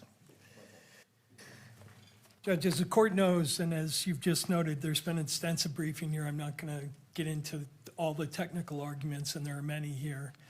But the briefing outlines 6 different bases for the court to find here that the use of hearsay evidence in this particular preliminary hearing in this death penalty case is unconstitutional under the federal constitution. The state constitution has separate rules, as we outline in the brief, and I know the court's familiar with those. But the constitutional issues raised under the federal constitution are unique. For the most part, they have not been addressed by any Utah court, with one exception, and that's the confrontation clause objection that is addressed in Timmerman. But as to our other arguments, procedural due process, equal protection, the Sixth Amendment right to counsel, those issues have not been addressed. And there's, of course, one issue, separation of powers, that's a state law issue. That has also not been addressed by any Utah court. But I wanted to take just a few minutes with the court, if I could, to outline why this motion is important in this particular case. I don't think that's really outlined in the motion, but I think it's important for the court to consider. And I know the court has not reviewed the exhibits that have been submitted to the defense from the prosecution in terms of what they're going to present at the preliminary hearing. But I'll represent to the court that for the most part, the state, and I'm sure they'll correct me if I'm wrong on this, intends to rely almost exclusively on hearsay evidence at this preliminary hearing to make out the elements of the charges and allegations, and especially the death penalty eligible allegations against Mr. Robinson. And probably most problematic from our standpoint is that the central witness who's going to be presented against Mr. Robinson is a witness who the prosecution and the federal government have given promises of immunity to. And in lieu of putting that witness on the stand and subjecting him to cross-examination, they met with this witness outside the presence of the defense asks a series of leading questions that the witness was asked to agree to, videotaped it, and the state proposes to introduce that into evidence. In addition, a prominent feature of the evidence at the prelim will be a number of forensic reports by federal and possibly some state law enforcement forensic examiners. And those reports, for the most part, are simply conclusory opinions about certain findings that were made. There is no indication on the face of the report as to the methodology that was used or the reliability of those methods. The reports are simply going to present the court with conclusions. And then the state is going to rely on Section 1102 of the Rules of Evidence to urge this court that those statements by law are reliable evidence. And that's the gist of the problem here, because 1102, in combination with Article 1, Section 12, essentially removes what was supposed to be this court's function at the preliminary hearing, which is to assess the reliability and the credibility of the evidence. And the intent of Article 1, Section 12, if the court goes back into the legislative history, was specifically to remove the court's discretion to decide whether certain evidence was reliable. And that's where the separation of power issue comes into play. Now, that, we say, violates the federal Constitution in a number of respects, and also the state separation of powers provision. But I wanted to point out to the court that the state's position on this issue is really contrary to the position they've taken on almost every other procedural issue that has been raised in this case. And the prime example is the one just presented to the court in connection with the OSC. One of the things that Mr. McBride said was, we have a duty to make sure the truth gets out there. And similarly, the defense has a duty to make sure the truth gets out there. And how they do that in this system, traditionally and historically, has been through the use of cross-examination, confronting adverse witnesses. Another example of the inconsistency that's being urged upon the court in the state's opposition to this motion. The court will recall the state's position on our motion to exclude cameras from the courtroom. And Mr. Grunander began his argument to the court with this statement: Your Honor, mischief lurks in the dark or in secret, or that's at least how many people view the workings of government, even the courts. And while this is primarily the media's fight here, we do not represent the media. We strongly support open and transparent proceedings in this case so that the public will trust the process here. There are conspiracy theories that abound. There are questions being raised. And the best antidote for falsehood is the truth, is accuracy, is the actual real proceedings. And that's at page 214 of the hearing on April 14th. And similarly here, Your Honor, the defense's right to cross-examine and confront adverse witnesses, immunized witnesses in this case. We're going to provide the bulk of the evidence against Mr. Robinson. The purpose of our doing so is to get at the truth, to lead to transparency. And one of the articles that the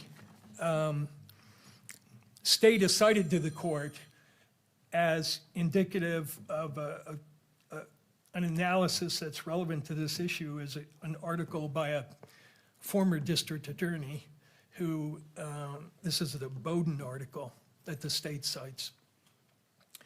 And one of the things that Mr. Bowden, former prosecutor, says in his article that the state cites is he's addressing the issue of why it's important to have adversary proceedings at pretrial proceedings such as preliminary hearings.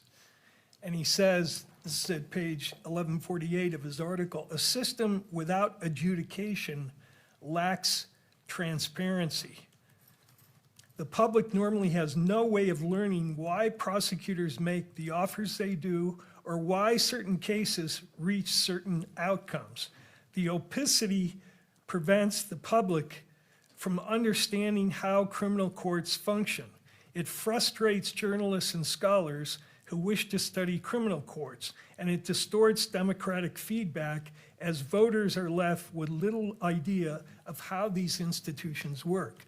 And the court, in its rulings on public access, and even this morning, you have also emphasized transparency as a goal of the criminal justice system. So this motion asks the court, how can we further transparency by relying exclusively, or almost exclusively in this case, on hearsay evidence that implicates Mr. Robinson in a death penalty case? And we say to the court that if the court looks carefully at the cases we've cited on the federal constitutionality of this practice, the court should determine that it's simply unfair to proceed on the basis of hearsay in a case where Mr. Robinson's life is at stake. The federal constitution requires that people who are facing parole revocations have the right to confront and cross-examine witnesses. The U.S. Supreme Court has determined that people facing probation violations have a right to confront and cross-examine witnesses. The state Supreme Court has determined that people at suppression hearings have the right to confront and cross-examine witnesses. The state Supreme Court has determined that people who face sentencing have a right to confront and cross-examine witnesses. And we say that due process, equal protection, and the other provisions we cite all point in the same direction, which is that the court should not allow the use of hearsay to make the determination in this case that Mr. Robinson should or should not be bound over for trial. And I'll be glad to answer any questions the court may have. I know the briefing's fairly extensive, so if the court does have questions, I'm prepared to address them. I do. I have one question. I'll be asking both sides this question. Sure. And the court previously indicated, and you noted it, that it wasn't reviewing the exhibits ahead of the preliminary hearing in order to go in with an open mind and weigh it accordingly. But is it your request that the court review the proposed state's exhibits that relate to this motion prior to the preliminary hearing? Your Honor, I think it would be helpful to the court to do that because I think the court would then have a better context of just how central hearsay is going to play in this case. And also, especially in regard to the crucial witness, the immunized witness, how the state structured that hearsay. And I think if the court did that, it would clearly see the importance of cross-examination and confrontation. So I would have no objection to, and I would urge the court to do that. And do you have those exhibits, those exhibit numbers? And if you need time to confer with your team as I go to the other side, I don't expect you to just come off with those numbers off the top of your head. Sure. I know the court, the state provided those to the court. I think there was some email traffic about how the court then gave them back to the clerk, but I think they're still in the clerk's possession. The state will correct me if I'm wrong on that. Right. But they're the state's exhibits, so. No, you're right. I know, but I'm wondering if there's specific ones that you want to identify that relate directly to your motion that you wish the court to review. Yes, Your Honor. If I could have a minute, I'll identify what those exhibit numbers are. All right, so I'll turn to the state. And Great. And again, I'm not trying to put you on the spot there. Understood. All right, Mr. Ballard.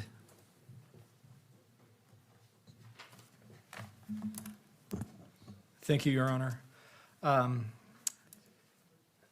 Utah Supreme Court has already rejected the defendant's argument in State v. Timmerman.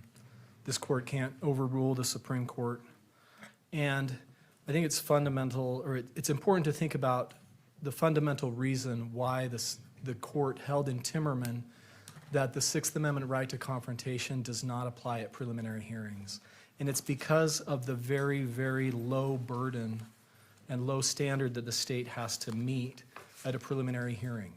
All we have to show is probable cause. The magistrate at a preliminary hearing isn't making any factual findings. The issue is just whether there is a reasonable probability of that an offense was committed and that the defendant committed it. And in making that decision, as Your Honor well knows, you have to draw all of the inferences in favor of the state. You can't weigh conflicting evidence. You can make only very, very limited credibility determinations. So even if the defense could impeach a witness to some degree through cross-examination, like the fact that this witness has been granted immunity, it doesn't matter at the preliminary hearing because the magistrate's duty-bound to ignore those blemishes and draw all reasonable inferences in favor of the state. So even if the state's only witness to a robbery was a convicted forger who wasn't wearing his glasses when he saw the robbery and who had a grudge against the defendant, even if the defense could bring all of that out on cross-examination, it's irrelevant to the probable cause finding because it's such a low burden. That's an extreme example. I don't think the state would ever bring charges in a case like that, but we do have an example that is similar in scope to that, and that's State versus Drozbecki. That I think is how you pronounce the name, Droesbeke. That's 2010 Utah App 275. In that case, you had a child victim of sexual or 14th Amendment right to due process. Then what work is the 6th Amendment right to confrontation doing? It just doesn't make sense to do that. So that's exactly why the Ninth Circuit in Peterson versus California said it's illogical to conclude that the substitute for a grand jury indictment, which is the state preliminary hearing procedure, must contain greater protections than the grand jury provides for itself in the federal system. So if the federal system, the equivalent to the state preliminary hearing is a grand jury proceeding. The grand jury proceeding allows the federal system to determine probable cause to require a defendant to stand trial. The defendant doesn't have a right to be present in those proceedings, doesn't have a right to representation, doesn't have a right to cross-examination, or even to present exculpatory evidence. If that type of a procedure is constitutional, then Utah's preliminary hearing procedure is certainly constitutional. I could go through each of the different constitutional provisions the defendant has relied on. I'll do that very briefly, just summarize the reasons why we don't believe those apply. The Sixth Amendment, even assuming the defendant could rely on some other provision, which we don't believe he can, but the Sixth Amendment right to counsel, it doesn't create additional rights. What it does is it evaluates counsel's performance under the circumstances as they existed at the time. Now, defendant brought up the fact that there is a right to confront witnesses at suppression hearings and at sentencing hearings and at parole revocation hearings. That's a procedural right to cross-examination. It's not a Sixth Amendment right to confrontation. We know from Crawford versus Washington, the Sixth Amendment right means that the state cannot rely on hearsay evidence that a defendant has not had a prior opportunity to cross-examine. And so it's the Sixth Amendment right that prevents the state from relying on hearsay. That's completely different from saying the defendant has the right to be able to cross-examine any witnesses that the state calls. And in fact, at a preliminary hearing, the defendant will have the right to cross-examine. I think we're planning on calling 4 witnesses. Defendant will have a right to cross-examine those witnesses. But a procedural right to cross-examination doesn't mean that the Sixth Amendment right, as interpreted in Crawford, applies and precludes the reliance on hearsay. With respect to due process and the 14th Amendment, again, you have to look at what process is due under the circumstances. And here, again, we've got a very low standard. And the state's process here gives the defendant far more protections than the federal grand jury proceeding does. Both of them determine probable cause as to whether the defendant can go to trial. And so due process doesn't supply some sort of right to confrontation that the Sixth Amendment right doesn't supply. The equal protection argument is interesting because defendant has not shown that he's similarly situated. Well, let me back up. What defendant relies on is Morrissey versus Brewer, which is the case that says defendants have a right to confront and cross-examine witnesses at a parole revocation hearing. But that's a defendant who has been convicted at trial and who is facing reimposition of a criminal sentence to serve out the remainder of his sentence. Defendant here isn't similarly situated to that type of a defendant. So he can't make an equal protection challenge based on that situation. And again, Morrissey versus Brewer does not say that the Sixth Amendment right to confrontation applies. It merely says, as a matter of due process, if the state is calling the witness, the defendant has the right to cross-examine them at the proceeding, just like defendant does at this preliminary hearing. As far as the Eighth Amendment goes, the state doesn't have any qualms with the idea that the Eighth Amendment, if we get to the point of whether or not the death penalty is an appropriate penalty here, certainly the Eighth Amendment heightened protections apply there. But we're not at that point, and defendant hasn't cited any case that would extend those Eighth Amendment protections beyond the decision to impose the death penalty, or they do cite Beck versus Alabama, which talks about instructing the jury at the guilt phase. We're not at that point.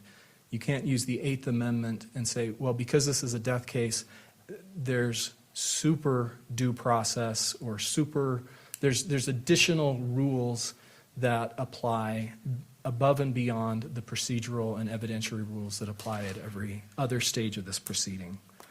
And then finally, as to separation of powers, I don't see anywhere in the federal Constitution that dictates any particular separation of powers principles to the states. And so it's completely up to the state of Utah to determine how it wants to divide the powers between its various branches of government. And the constitutional provision that's at issue here clearly says that that reliable hearsay can be defined as by statute or by rule. So the Constitution itself is giving the legislature and the courts the ability to define what constitutes reliable hearsay. As far as Your Honor's question about what the state would like you to review as far as the exhibits go, we just renew our request that the court review all of the exhibits in preparation for the preliminary hearing. Thank you, Mr. Ballard. Any other questions? No, thank you. Mr. Burt.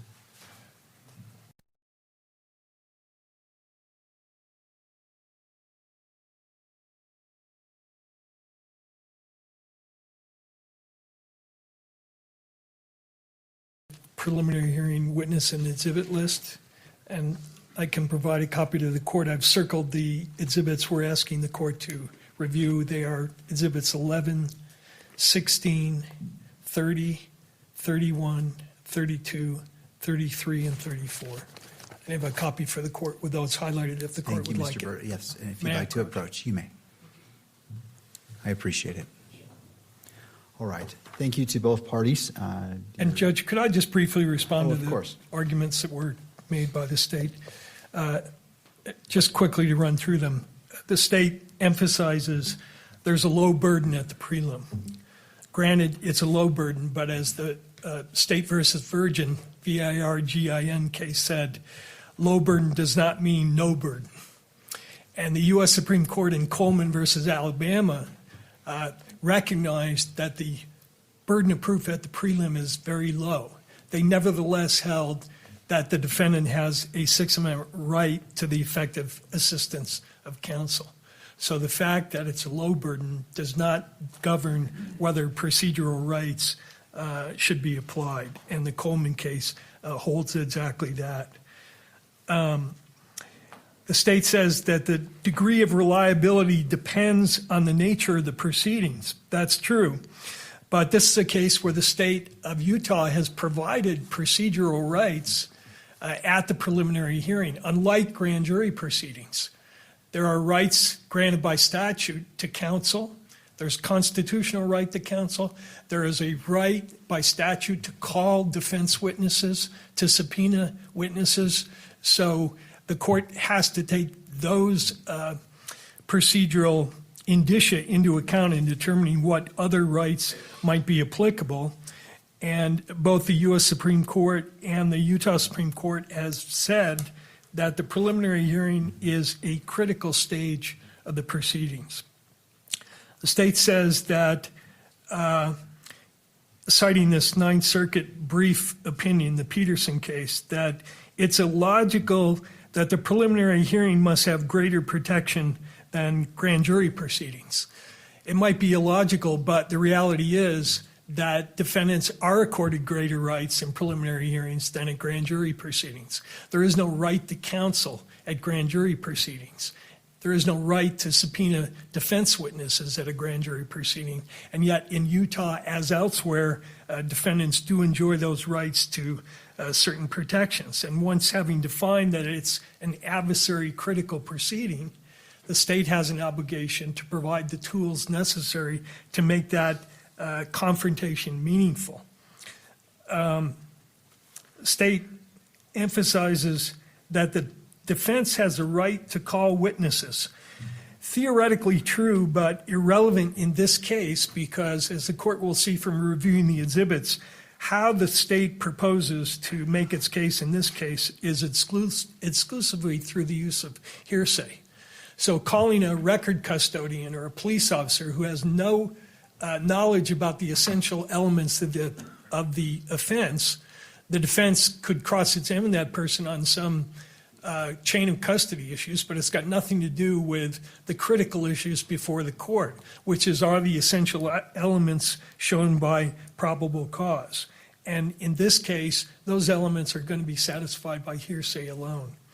The defense says that, or the state says that there's no equal protection problem here because we're not similarly situated to probation or parole violators. In all three of those cases, the interest at stake is whether the defendant should be confined for prolonged periods of time pending the outcome of his hearing. So a parole revocation hearing, especially the preliminary parole revocation hearing, is very, and in fact, it's indistinguishable from a preliminary hearing. The goal is the same, to determine whether there's cause to hold the person, deprive that person of liberty pending further proceedings.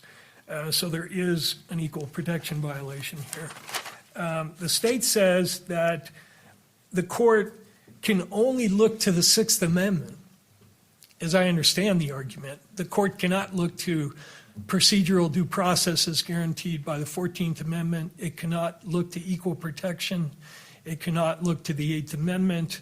It cannot look to any other doctrines beside the Sixth Amendment to determine confrontation.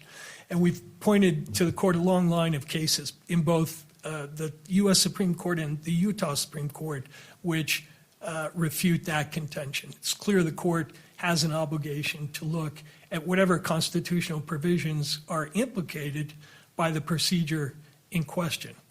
And the Utah Supreme Court, when it was looking at the subpoena powers case, looked at whether the act violated confrontation rights, equal protection, separation of powers.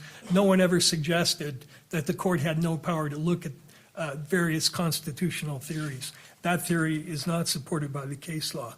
And then lastly, the state says that we've cited no cases to the court saying that the Eighth Amendment applies to the preliminary hearing procedure of this case. And that's simply not true. Gregg versus Georgia said that every procedural protection must be observed in a capital case, not in a capital trial, in a capital case. And as charged right now, this is a capital case. And we've also cited to the court the Ford case, Ford versus Wainwright, also along the same lines, saying that in capital proceedings, there's a heightened need for reliability. And then lastly, in our reply, we cited a whole string of state court cases which hold that at the preliminary hearing, not the trial, the preliminary hearing, the court has an obligation to employ a heightened standard of reliability. Thank you. Thank you. All right, thank you to the parties. We're turning to the last item, and just cutting to the chase, does the state oppose defendant's request on docket 593? Can I have just a moment? And there is also the scheduling of the responses to an EMC request, which we discussed. Okay, well, We thank need you to for deal with that as reminding well. that. Thank you, Mr. Novak.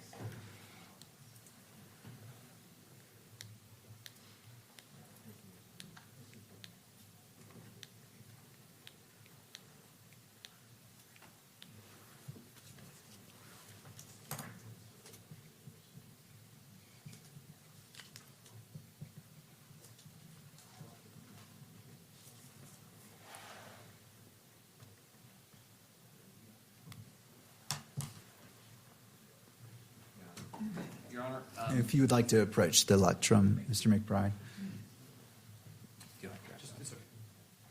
Your Honor, so this is basically a motion to begin the process of compelling and of getting a subpoena for an out-of-state witness. Yes.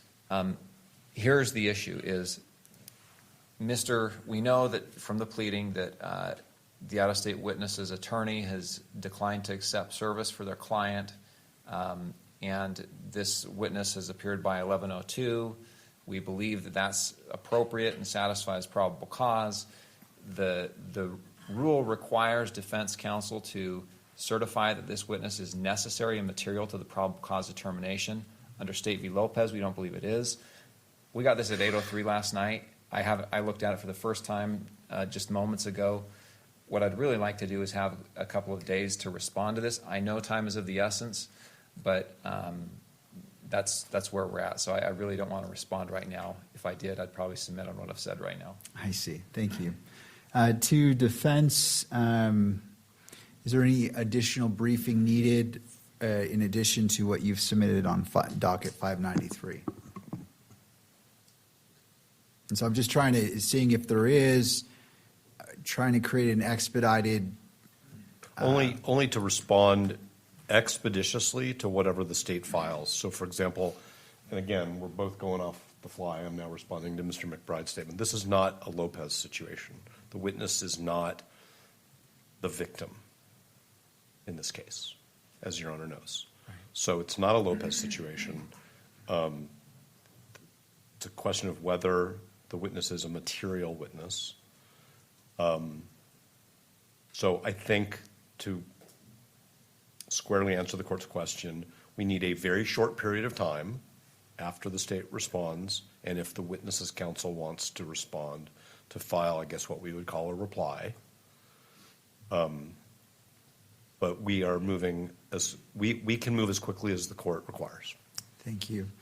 To the state, how much time, and again, I realize that this appeared on the horizon.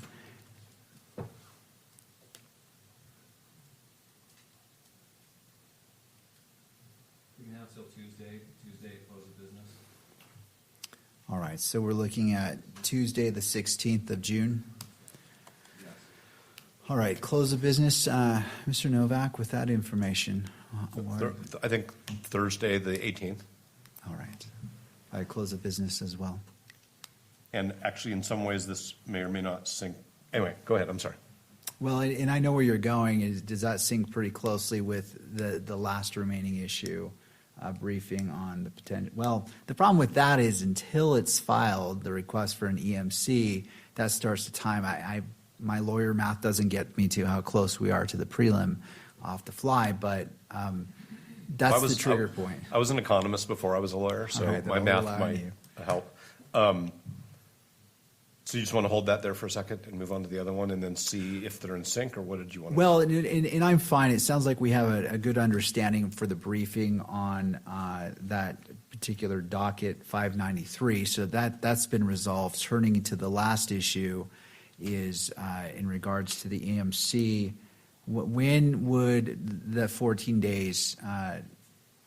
So right now, the court's order from May says that media requests need to be filed 14 days before the proceeding. 14 days before the proceeding,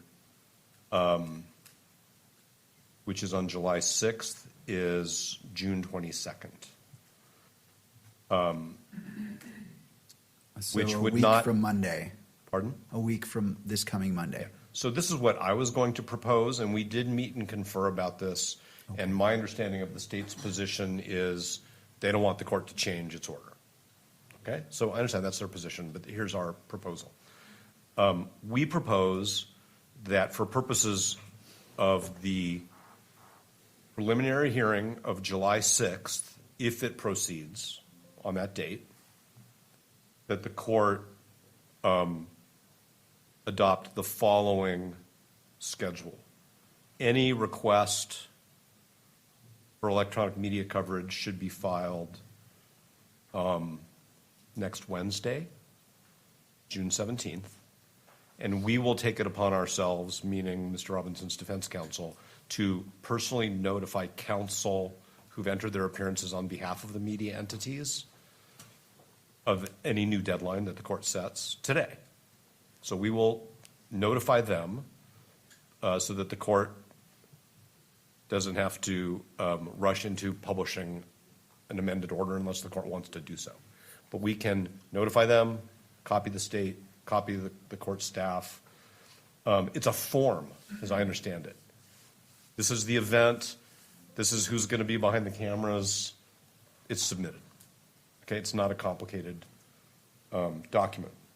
So this is my suggestion, is that we will notify the media representatives today that any request for EMC needs to be filed with the court by the 17th, which is Wednesday. Today's Friday. We have an issue which is a small delay between when it's filed and when it's docketed. And so what I'm going to suggest is that 2 court days after it's docketed, we will file, anybody who's opposing it will file a response. And then 2 more court days for anybody who wants to respond to that, and 2 more court days for a reply. The court's already set page limits, which are very modest. I think it's 4 pages, and 3 pages. That's fine. The court has said there won't be any oral argument. That's fine. But if my schedule plays out correctly, and we got a docketed EMC request on the 17th, and we filed our response on the 19th, and the state filed any response to our papers on Monday the 22nd, and then we filed a reply on the 24th, it would be fully briefed by the 24th, which gives us 6 plus 6, 12 days before the prelim. All right.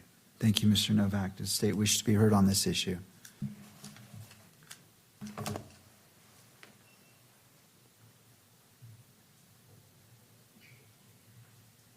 Yes, Your Honor, thank you.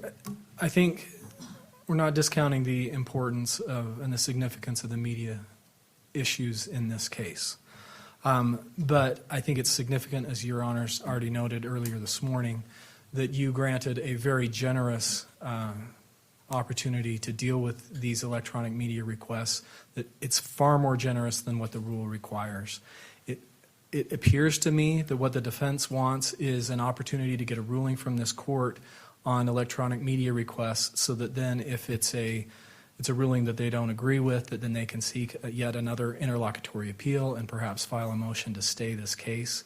And if you look at the procedure that the rule has already established, the controlling rule 4-401, the rule does not contemplate appellate review of every electronic media coverage order. And that's clear from the fact that the rule only allows 1 day notice for a request for electronic media coverage. And in fact, it says that the court on good cause can grant a request for electronic media coverage. It can shorten the one-day time. I think it could be, as the hearing commences, if there was good cause.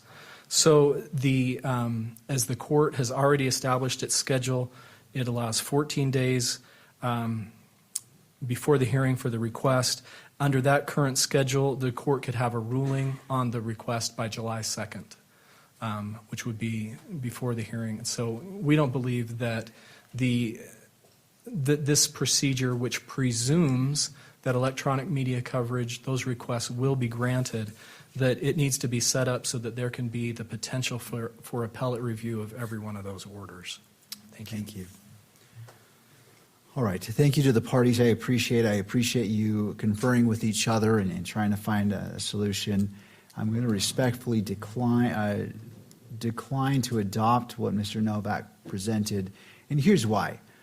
There's nothing that precludes the media from filing today, that request, and being ahead of the deadline. And again, that's outside of my purview. It's their choice if they choose to file or if they choose to file one at all.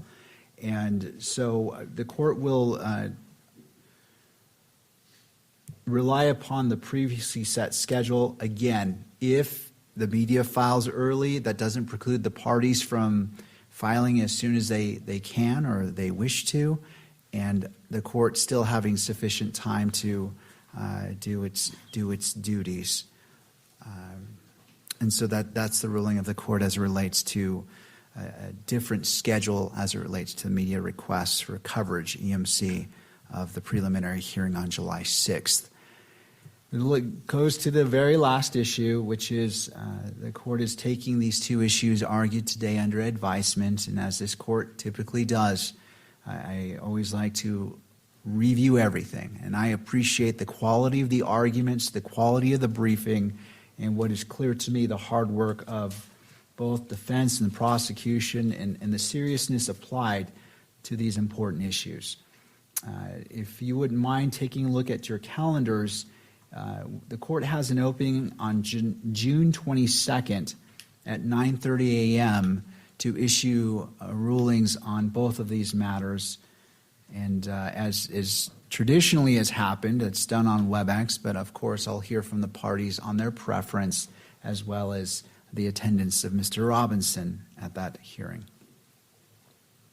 That date works for the court, and we would prefer WebEx for the state. Sorry. It's okay.